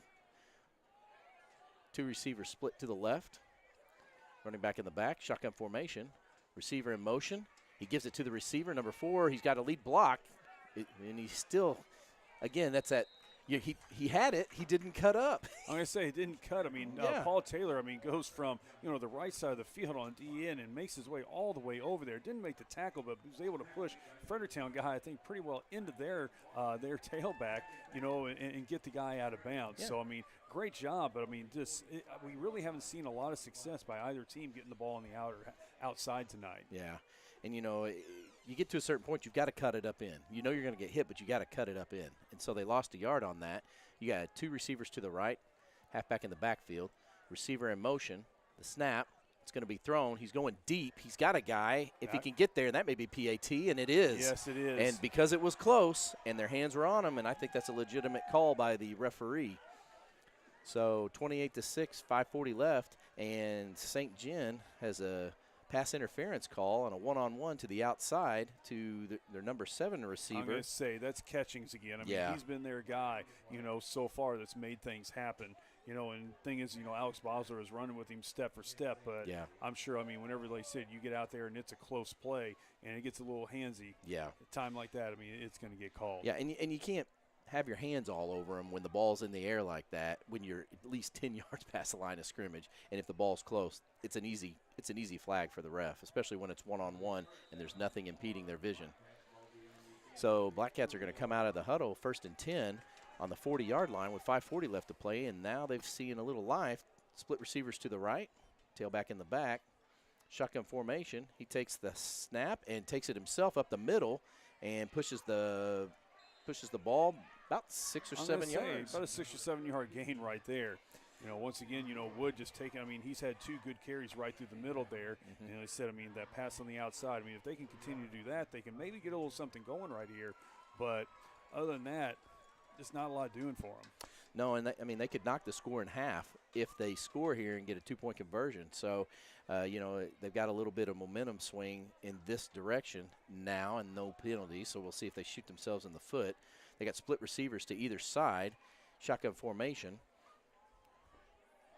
So you can see Catchings right there on the outer half again. And he's going to keep the ball and go right up the middle, and he's going to be close. I think his player pushed him across, and that may be another first down, and it is.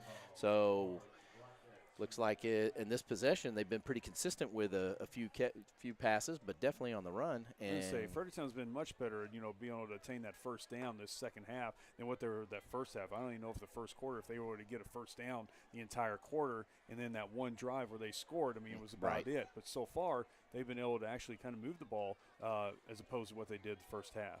So it's first and 10 on the 30 with 4:35 left to play. They're going to have split receivers in the backfield, shotgun formation, what they call pistol formation. Takes the ball, fake handoff, quick pass to number 7 in the middle. He gets the catch, and he's going to be close to another first down. So it was a bang-bang play on a slant by the receiver, and I think that's Catchings again. I'm going to say that's Catchings again. That one pass that he had earlier where he kind of held up a little bit, thought he was going to get met, by, one of the DBs there coming across, and held up. That time he didn't, ran through that and actually took a couple guys with him. And he seems to be the guy that's going to make things happen for him. And if they can't get him involved, then I think it's going to be game over for Fredericktown. Yeah, and you can't help but think the quarterback's going to keep this if that's how they operate right now. They've got split receivers to the left. It's 2nd and 1 on the 21. Receivers in motion. He fakes it. He does keep it. He goes up the middle. He's got room to run.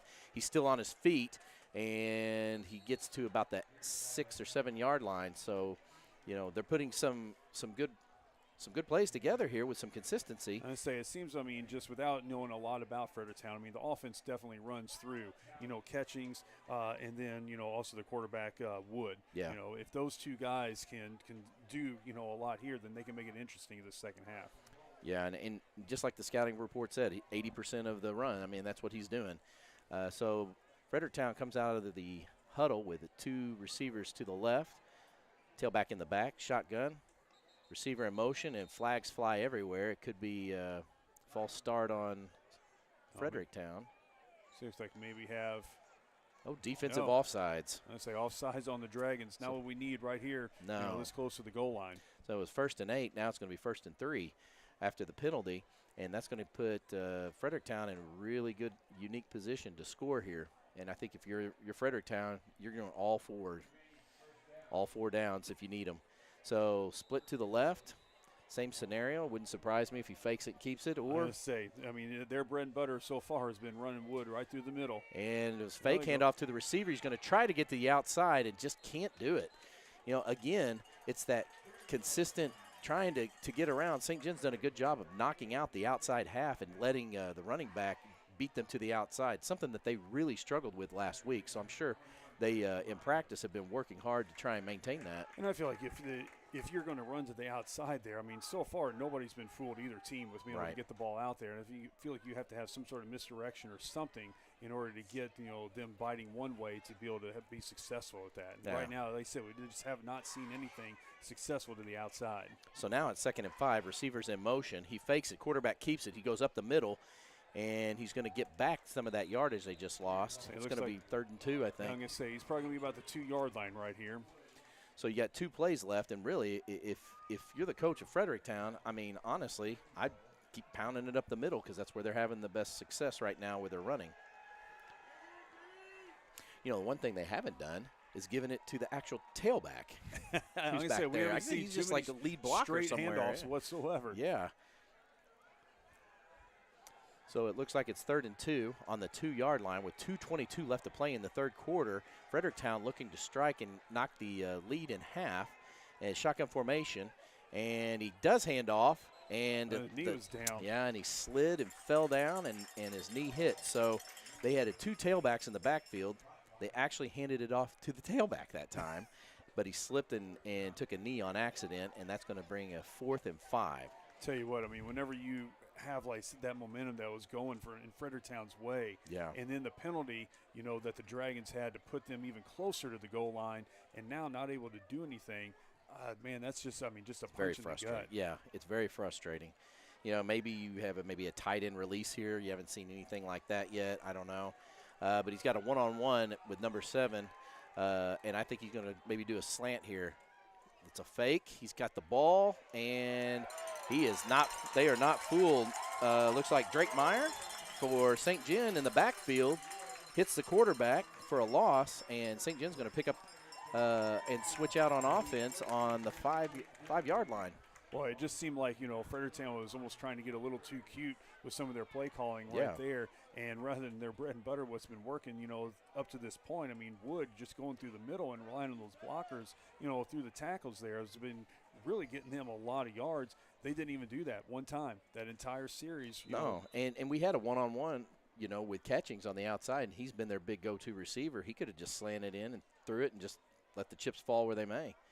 But looks like it's a turnover on possession. St. John has got spread receivers on either side. Fronto in the backfield, shotgun formation, takes the hike. Looks like he gives it to, I don't think that's Schweigert. No, it's not Schweigert. Couldn't tell if that was Cameron Vogt possibly. I think that was Cameron Vogt, number 14 for his Dragons. So right now, Vogt's in at halfback with split receivers. He gets about a yard on that play. That's going to bring up 2nd and 9 on the 10-yard line with 1:02 as the clock runs. So they're going to switch sides here. Fly's going to be lined up on the right. You can see that safety's cheating over toward where Fly is. Yep. Split receivers to the left. Vote in the backfield. Ferrano in the shotgun formation. He gets the ball. He keeps the ball. He's going to be quarterback keeper, but he's not fooled, and looks like the center pops through, and a big sack here. Maddox Nepper right there. I mean, with a big play for Fredericktown. I mean, after not doing anything offensively and getting a touchdown, and, here we are, second down, needing to get some yards for the Dragons, and he just pushes right through the middle, gets Ferranto and doesn't let him go. So now it's 3rd and 14. The ball's on the 5-yard line, and it looks like Pope is content with letting the clock run out, and we're going to head into the 4th quarter.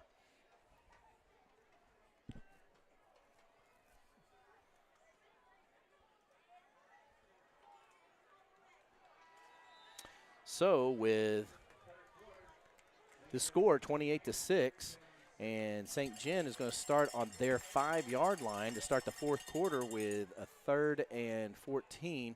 We move to the 4th quarter, and we'll take a break, and we'll be right back.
All right, so we're going to start the 4th quarter here as St. Genevieve is kind of deep in their territory here.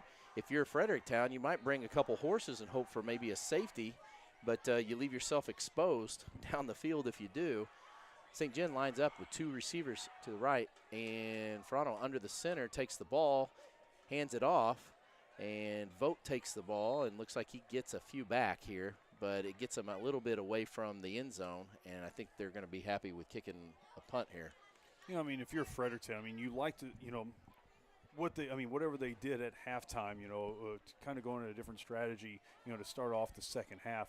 It worked. They did a fantastic job moving the ball down the field. But once again, it just seems like, 2 drives that Fredericktown had where they looked like they were going to make something happen, either penalties or, like I said, they weren't able to, get anything going offensively. It just really kind of shot them in the foot for any chance to get back in this ball game. And now their biggest enemy is the clock. Yeah. It's a tall order to score 21 in a quarter and also hold a team that's scored 28 in the first half. So Fly gets the ball off, and it's going to bounce. A good bounce for St. John as it's still rolling, and it might get to the 40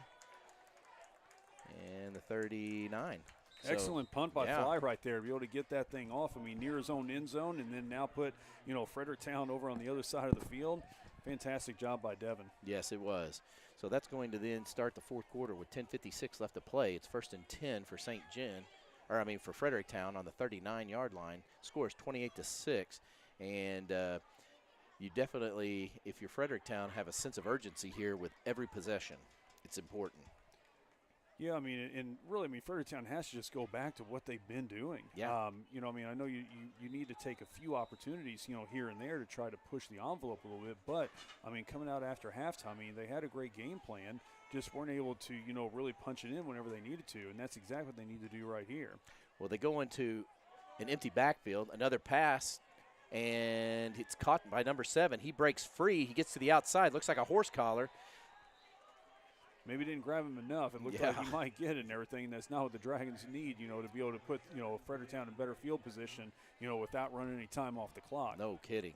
So that was a first down. Once again, it's Catchings for Fredericktown, who makes the quick slant catch and takes the ball down for a first down and crosses over midfield. And so Fredericktown with a new fresh set of downs, and looks like they're spreading things out here. And I think that's probably what they're going to have to do here in order to get some movement. So Fredericktown comes out of the huddle, and it looks like they got split receivers on both sides with tailback in the backfield, shotgun formation for the quarterback. Quarterback gets the ball. He is going to throw. He's looking deep, and he's got him. If the class is there, and it's in and out of the hands of number 4. So good pass by the quarterback, good run, good defense, really. St. John's defender was there. I think it was Fly. Was that 4? Yeah, that was number 4. I was wondering if it was catchings there, but no, that was number 4. And if I'm not mistaken, I think number 4. No, I was thinking of a different number 8 is who I was thinking of that had a little bit of that bobble, on that one, and ended up still scoring that touchdown. And didn't know, like I said, if that's just maybe his thing that he likes to do is bobble that a little bit. Just didn't work out for him that time. So that's going to bring up a 2nd and 10 on the 46 with 10:41 left to play. Looks like Fredericktown's going to go with 2 receivers to the left and 1 in the backfield. He's going to shift to the right here in shotgun formation. Quarterback takes it. He's going to hand off to 24 in a misdirection. 24, though, is hit at the line of scrimmage. Maybe he got 1 yard out of that play. I would say met by Charlie Corbett right there. I mean, Charlie, didn't get sucked into the side, that original fake, and just stuck with the play and met that guy just almost right at the line of scrimmage. Absolutely. So he played contained football there and came up and was rewarded. Now it's 3rd and 9 on the 45 with 10:17 as the clock continues to run. You're Fredericktown, do you put the ball in the air here? I mean, it's 3rd and 9. You're going to keep going for it no matter what. I say you have to. I mean, you have to push it a little bit right here to make something happen. So split receivers on either side. He goes to pass. He's flushed out of the pocket. On the run, he throws. And he's yet a guy open. He just couldn't get it to him. Honestly, I mean, the times that, Wood has been successful so far, I mean, it's been whenever he's been able to set his feet and get that ball, out, nice and clean. But any time that they've put a little pressure on him, and I think that time we had Avery Dippold that, came to the line and forced him out of the pocket like that. He's not been accurate whatsoever, even though he had a receiver wide open down the field. Yeah, and unfortunately, for that guy, again, he's throwing too far in front or too far behind. So in this case, it's a 4th and 9 on the 45. So this is a possession change if they don't hit the first down here. And a timeout is called, and that's an important timeout to be sure in a game like this. So with the timeout and 9:55 left to play, Fredericktown is definitely in a tough situation. We'll be back after this.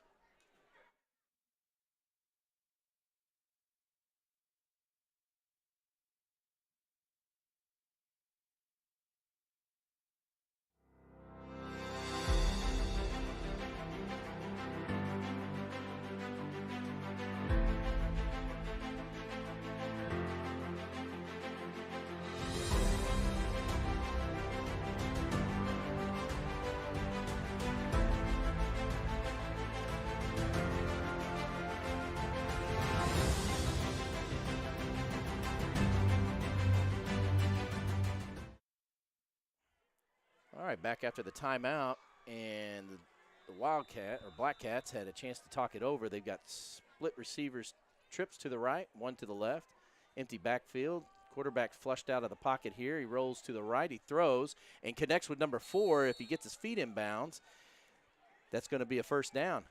And he does. So, that was a lifeline play right there. And number 4 gives him a chance to still score here as the Blackcats pick up the first down. Yeah, I mean, all 3 receivers on that side of the field whenever Wood rolled out. I mean, it was great coverage. I mean, so whenever Wood put that ball right there, I mean, he had one window to put it.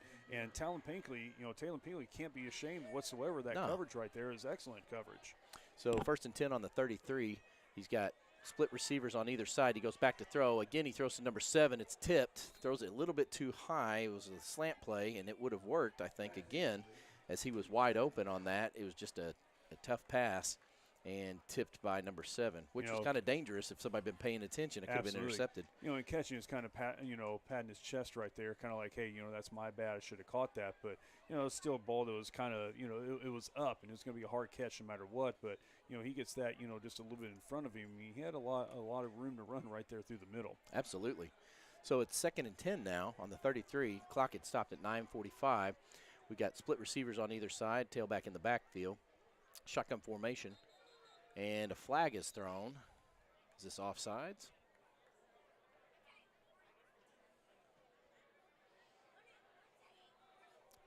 Well, it looks like it, but who? All right, so Fredericktown. So Fredericktown lined up wrong, and that's going to be 5 yards on against them. So again, you know, the penalties are hurting them right now in this second half. Honestly, I don't know what the numbers are or anything like that, but I mean, I'd like to see, you know, what those penalties are for Fredericktown right now, because I mean, if you're, you know, Coach Williams over there for the Blackcats, I mean, that's definitely one of the things you've got to address, you know, when you come back and, you know, hit the practice field next week. So it's 2nd and 15 on the 38. Shotgun formation. He takes the ball. He's going to throw, tosses it to number 4, but it's way low and not enough juice on it to get there, and that is going to bring up a 3rd and 15. So, you know, honestly, right now you don't want to try and get it all back in one shot. You just want to try and pick up about 6 or 7 yards and make it easier on yourself instead of having to go deep into the defense. Fredericktown trying to dial up something different here. St. John's defense has been holding pretty well so far. Let's see what they can do here on this possession. It's 3rd and 15 on the 38 with 9:41 left to play. Split receivers on either side. He's definitely going to throw or run it or keep it or run it. He's going to throw.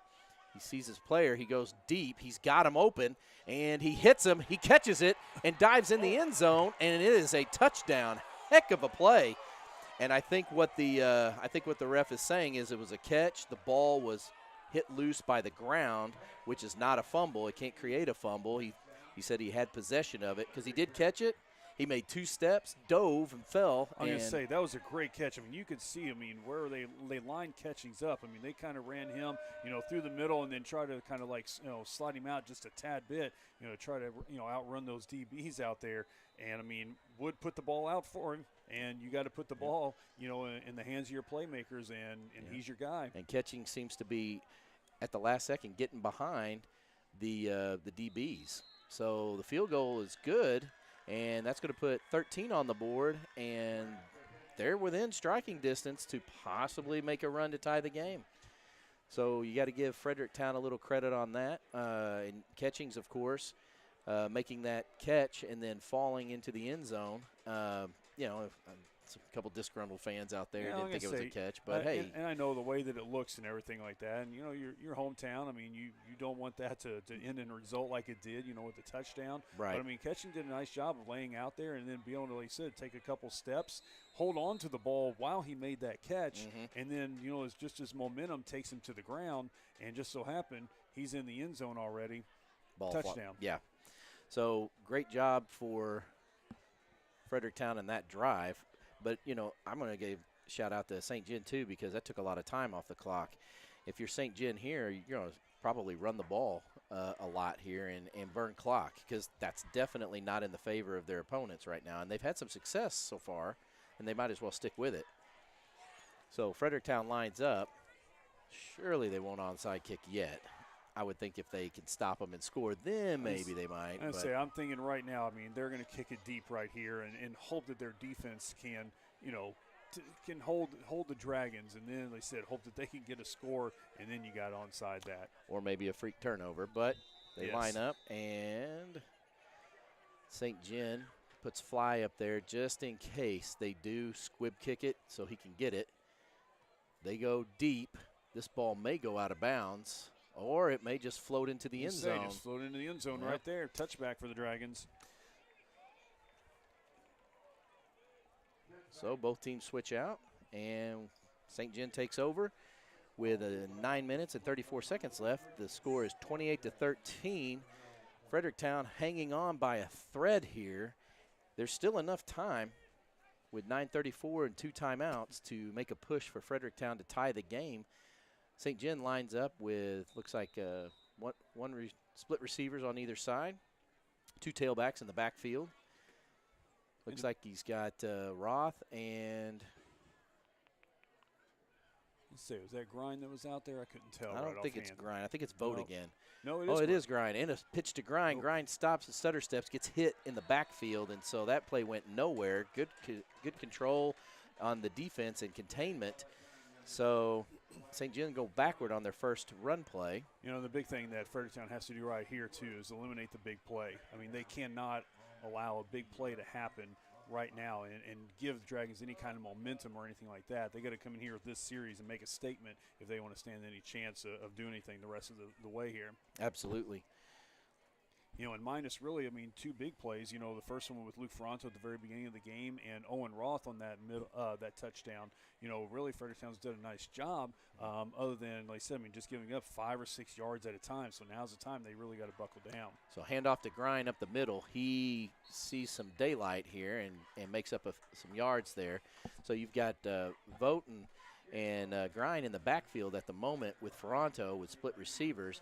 And I think, you know, they're going to be content with trying to keep going up the middle. So that play there netted them some yards, and it's 3rd and 6 on the 24 with 8:26 to play. And say here we are 3rd down. We've only let about probably a minute go off the clock, you know, so far. And this is an essential down right now for the Blackcats, who want this kind of situation on a 3rd and, you know, midfield, you know, 6-7 yards. Ferranto lines up under the center with 2-man backfield. He takes a snap. He's going to throw. He seeks to throw. He comes across the middle. Oh, and in and out of the hands of Ottens. It was a good throw. Good call, gutsy call with a slant. But, you know, again, with their defense playing off so deep, I mean, he just literally, if he'd have caught that ball, could have been up the middle and gone. Oh, absolutely. That was that big play they were saying that Fredericktown had to eliminate, and just so happened, you know, I mean, Ottens, who, I mean, has very good hands. I mean, especially the first half right there, had a big catch, you know, on the opposite sideline, you know, in traffic and stuff. So, yeah, now you just have to try to, you know, take him and get him as deep as possible here. So fly for the punt, gets it off. A good kick, another good kick. Number 7's going to take it and falls down as he's backpedaling. So number 7 makes a catch, and they're going to start on the 41-yard line. Say the way that went right there. I mean, catching, you know, catching's getting that ball. I mean, you just, I mean, right there, you got to make sure you hold on to it. Absolutely. Lucky he did, because, you know, one of the Dragon defenders was right there, ready to go.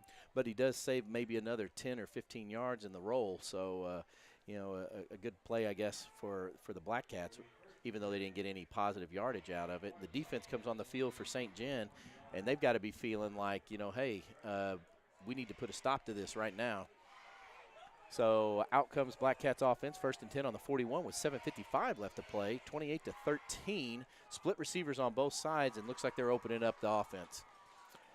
In motion is the receiver. Quarterback keeps it with the spread out. He's still on his feet and gets about 7 yards on the carry up the middle. Once again, that's that thing we talked about, you know, whenever Fredericktown earlier getting in, you know, that red zone territory, went away from that very play right there. And I know we're more midfield, you know, with a little bit more space and stuff, but it seems like their interior line has done a nice job of blocking to be able to open up some holes for them. Yeah. But, boy, you know, they're going to have to continue, like I said, to get, you know, 7 yards, 6-7 yards at a time, and, you know, throw a pass out there, you know, to Catchings on the outside, who's lined up right now.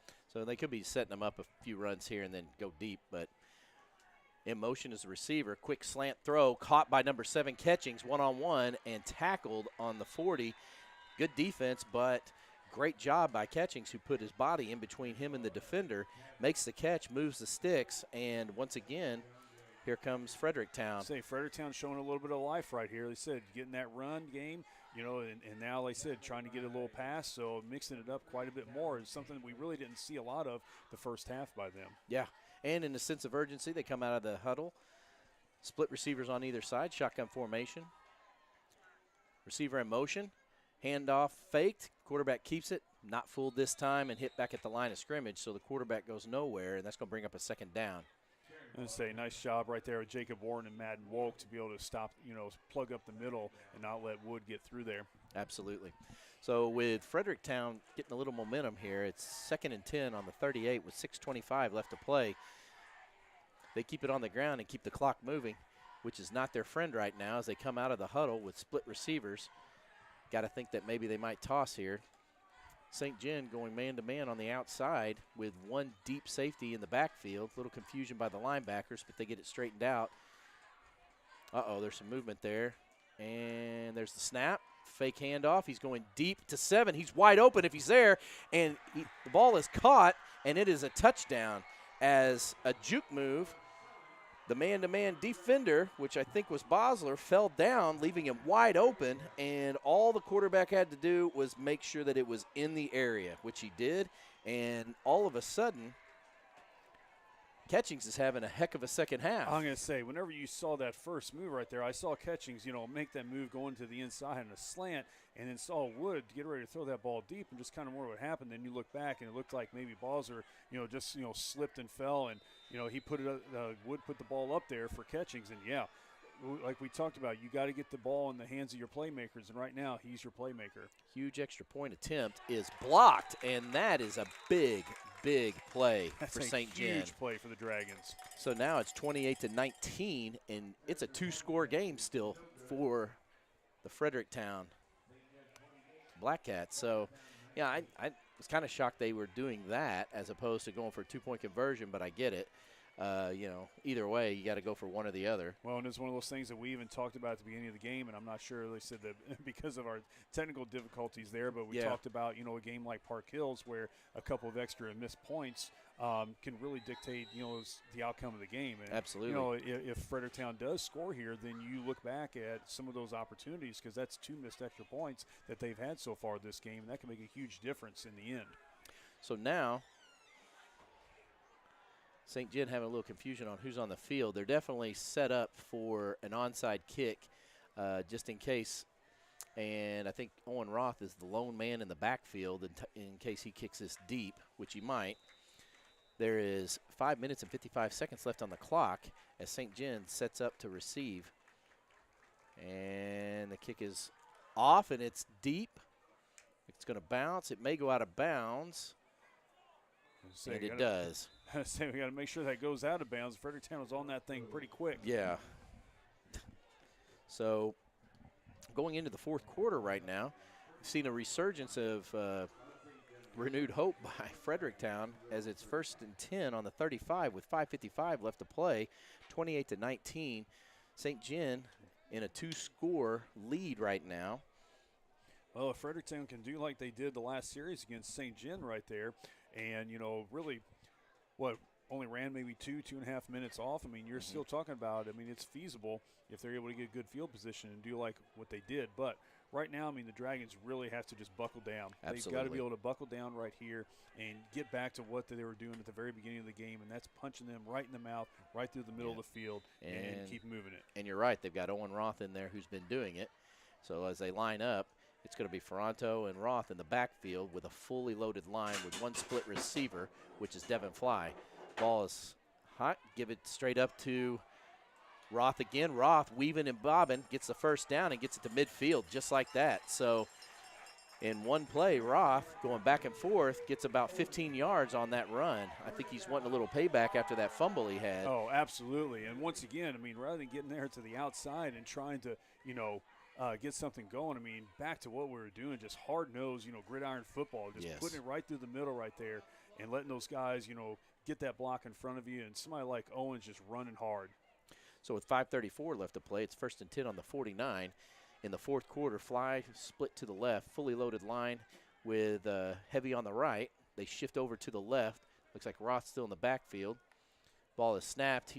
Ferranto's going to keep it. He goes up the middle. He's got a lot of room to roam. Good block by Fly, and he's thrown down. But boy, oh boy, where is the flag on that? He had not only the front but the back of the helmet, and Pope is going crazy over there. I think he had every right to go crazy on that play. Too. The guy, had the hold of his helmet and just pulled him down. And you want to protect your quarterback. So in that situation, Pope having a few words with the referee, and it looks like he gets a warning. St. John is lined up now after first down. Clock is still running. It's 5:02 left to play in the fourth quarter. 1st and 10 on the 33. Ross stays in motion in the backfield, fully loaded line over to the left. Fly split to the right, shotgun formation.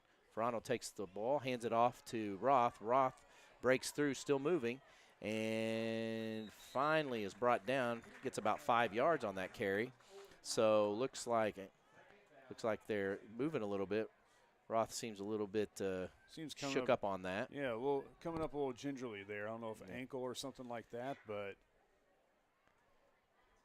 But, hey, he was the guy that we talked about at the very beginning. Hey, who's up next? Yep. After Schweiger went down, and he was the next guy, and he's been filling in fantastic. Now you get somebody like Cameron Vogt in there who's had a couple nice runs tonight too. So now it's his turn. Yep. And they're not changing the format. Fly split to the right, fully loaded line, a little heavy on the left. Vogt in the backfield with Ferranto and shotgun. And a timeout is taken by Pope here, I think, to give him a little breather. Yeah, it looked like there was a little bit of confusion too, looking at some of the players at the sideline right there. So I'm sure everybody wants to get on the same page, 4 minutes left to go. With with the shot clock running down too, I think. Yes. So looking ahead to next week, both teams are, I think, either 5-1 and 4-2 or something like that. They both have winning records. Very comparable to what St. John is right now, and St. John could end the season right now. If they win tonight and they pull this one off, and they go to 4-3 and pick up their next two, and end the season at 6-3. I mean, that's a pretty respectable record for the season. Absolutely.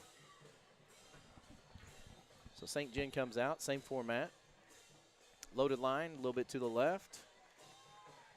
Got Vogt out there. Ferranto in shotgun position. He takes the ball. He's going to keep it. Lead blocks all over the place. He takes it up the middle. Not much there, but he picks up about a yard or two.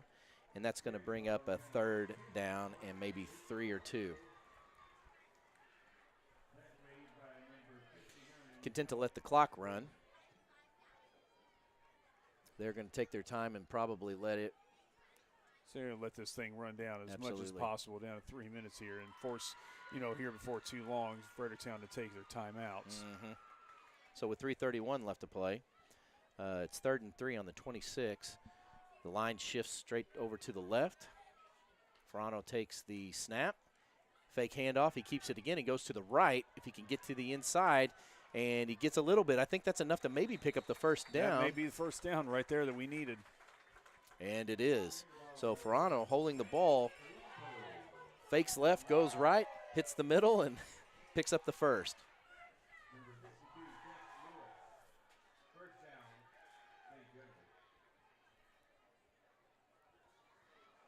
So I feel like at this point, St. John is kind of taking the wind out of the sails of the other team with its control of the field. Its ground game has been pretty strong in this possession, and I don't see it pulling up here. They're going to load the line and keep doing what they're doing. They got split receivers to the right. Ferranto, empty backfield. He may just keep the ball or throw a slant. There is nobody on the receiver. Ferranto keeps the ball, fakes to the receiver. He goes to the outside. Good block by Fly. That may be another first another down first right there. down. Good run. Tell you, game of missed opportunities for Fredericktown, and here in this last drive, I mean, St. John really needed to kind of put something together. Whether they score or not, name of the game is going to be able to take, that clock down as far as possible, and that's exactly what they're doing. Absolutely. With only 2 minutes left to play, 2:26, and the clock moves. It's 1st and 10 on the 11-yard line, so they can still get another first down out of this and still keep the clock moving. So good control football right here by St. John on this possession in the fourth quarter. It's something that they needed to take away the momentum that the Blackcats were gaining here in the fourth quarter. So as they go into their formation, a shotgun, he gives it up the middle to Vogt. Vogt gets hit. He's still moving his feet. He may get about 5 yards on that play. And so it's like Fredericktown's going to take their second time out there. Yep.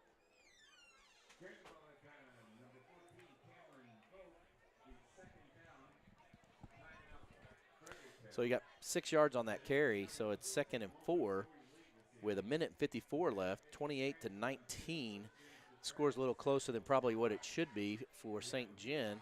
St. John looking to punch this last one in and put the icing on the cake. I say the nail in the coffin's going to come right here, and I think that what they've been able to do so far. Fredericktown has not been able to stop the run whatsoever, on this drive right here. So, unfortunately, I think just like you said, it's a game of missed opportunities. Fredericktown had some opportunities, missed those, shot themselves in the foot. But whenever the Dragons needed to get something done, they were able to secure the ball. And get it done on defense too. Well, and let's hope too for St. Genevieve's sake, they're their two running backs are down and out right now. Hopefully that don't translate into next week when we go on the road for our last two games. So St. John lines up. Shotgun formation with Vogt in the backfield with Fronto. The line shifts with 3 lead blocks. Ball is snapped. Fronto keeps the ball. He's going to go up the middle and basically is untouched. And that is a touchdown by St. John, the first of this half, but that's all they needed. I'm going to say, that's all you needed. That is all you needed right there, and they were able to get that done. So right there, I mean, if you're Fredericktown, I mean, now you go, 2 weeks, losses. You hope that you can recover next week, but, hopefully that's that shot in the arm that St. John needs too, heading into the last part of their season. So it looks like St. John is going to leave tonight, even though there's a minute 50 left. And, I mean, there are miracles. I don't think enough to make this one happen, but St. John should go to 4-3 right now and move into going to play Herculaneum next week. No, Jefferson R7 next week at their house, as St. John's last 2 games of the season are on the road. And that's something that St. John hasn't had much success on so far this year is road games. They've been pretty successful at home, but, they got to turn that around and make an adjustment because, if they play like I think they can, they'll probably get their first game in districts at home. So, and you want to start out, with a win, and home field advantage is important. Although I will say, going to Jefferson R7 isn't a far drive, but the other one, that one's going to be that's going to be a bit of a trip. To Carruthersville there. Yeah, they're going to be leaving early, and hopefully they won't have any jet lag when they get there. So St. John lines up to kick the ball to the Blackcats. Minute 50 left on the clock. Not much the Cats can do at this point except maybe open up the book, throw a few balls deep, and try to finish this out with maybe a positive. So a little squibber. It's hit, picked up. Fredericktown brings it up the middle. Good block on the back end, my goodness. And number 8 has the ball again on the reception and makes it to the 50. And those are some flags. Yep, those and were thrown he right was away. Slammed way out of bounds by a couple of St. John Dragons, and that guy was hit pretty hard. And he's still down. So St. John's probably going to get unsportsmanlike for hitting it out of bounds. And I say, being across the field, it's hard to see exactly what happened, but whatever did happen, it looked like it was something hard. Yeah, and they didn't even hesitate. They threw the flags. So St. John takes a penalty on that play and gives the Blackcats pretty good field position to start off their possession here with looks like just a minute 41 left. As a little applause by the Fredericktown crowd for their player. Looks like that's number 8, Zach Botville, who is a junior.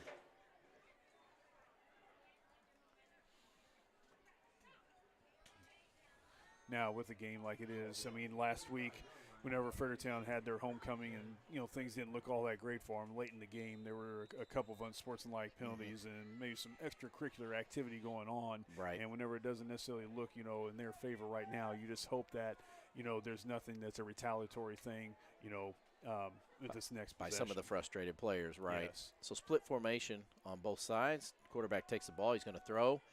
He sends it out. I don't know if that's a catch or not. And no, hit the ground. So that'll bring up a second down and 10 on the 35 with a minute 34 left. He was going to his main receiver there again. And that's been their story tonight. Absolutely. So if you're on the scouting report, I think you'd probably be doubling up on him or, at least being more aware of the fact that that's where the ball's going most of the time. Take that guy out of the equation. So Fredericktown comes out of the huddle. Split receivers to both sides. Shotgun formation. And the ball snapped. He's looking to pass. He's going to let it fly in the middle, and it's intercepted by number 15, Alex Bosler. And that is going to do it right there. So Alex Bosler comes across the middle, gets the interception, comes in hot, pretty excited, and St. John is going to take over and, probably just take a knee on this at this juncture. I mean, Fredericktown has one timeout, but that's not going to matter in this situation here. No. And, the classy way is to just finish things out and let it be done. So St. John's going to finish the season, their home season anyway, their last home game and homecoming with a win and go to 4-3 as they travel to Jefferson R7 next week. And you really like to see it right there, too, because, Bosler's the one that slipped earlier. Yeah. And Catching was able to come up with that big play, put them within striking distance. And here to really cement the victory for the Dragons, who's the guy that comes up, with the interception, Alex Bosler. Yep. So it's great to be able to see, like I said, the 180, situation like that happen for him. So it looked like St. John is in the formation to down it. A little conversation with the ref here, I guess to both sides of the ball.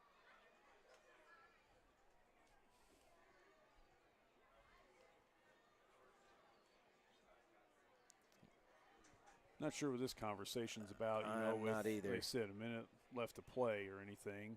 I don't know if they're just waiting, to get down on the ball in order to kneel this or something. Which looks like that may be the case. Yep. And maybe the referee just kind of stepping in to make sure, like, hey, guys, we have a victory formation right here. Let's not do anything dumb. Let's just finish this thing out and not have anything happen. Right. And that'll end it. So St. John picks up the victory. Final score, 35-19. St. John wins their homecoming game this week, and excited group of young men. I know they're looking forward to doing some little traveling here and seeing what they can do in the districts. I feel like they're getting better each week, especially with making adjustments, and playing to their strengths. And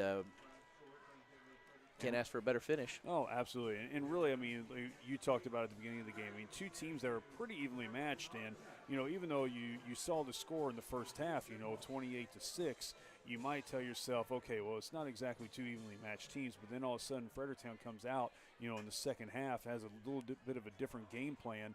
And a couple things here or there make this thing a close ball game. But like we talked about, some missed opportunities on Fredericktown's part were shooting themselves in their foot, after either a big play or getting down in the red zone and not making something happen, or penalties or something like that.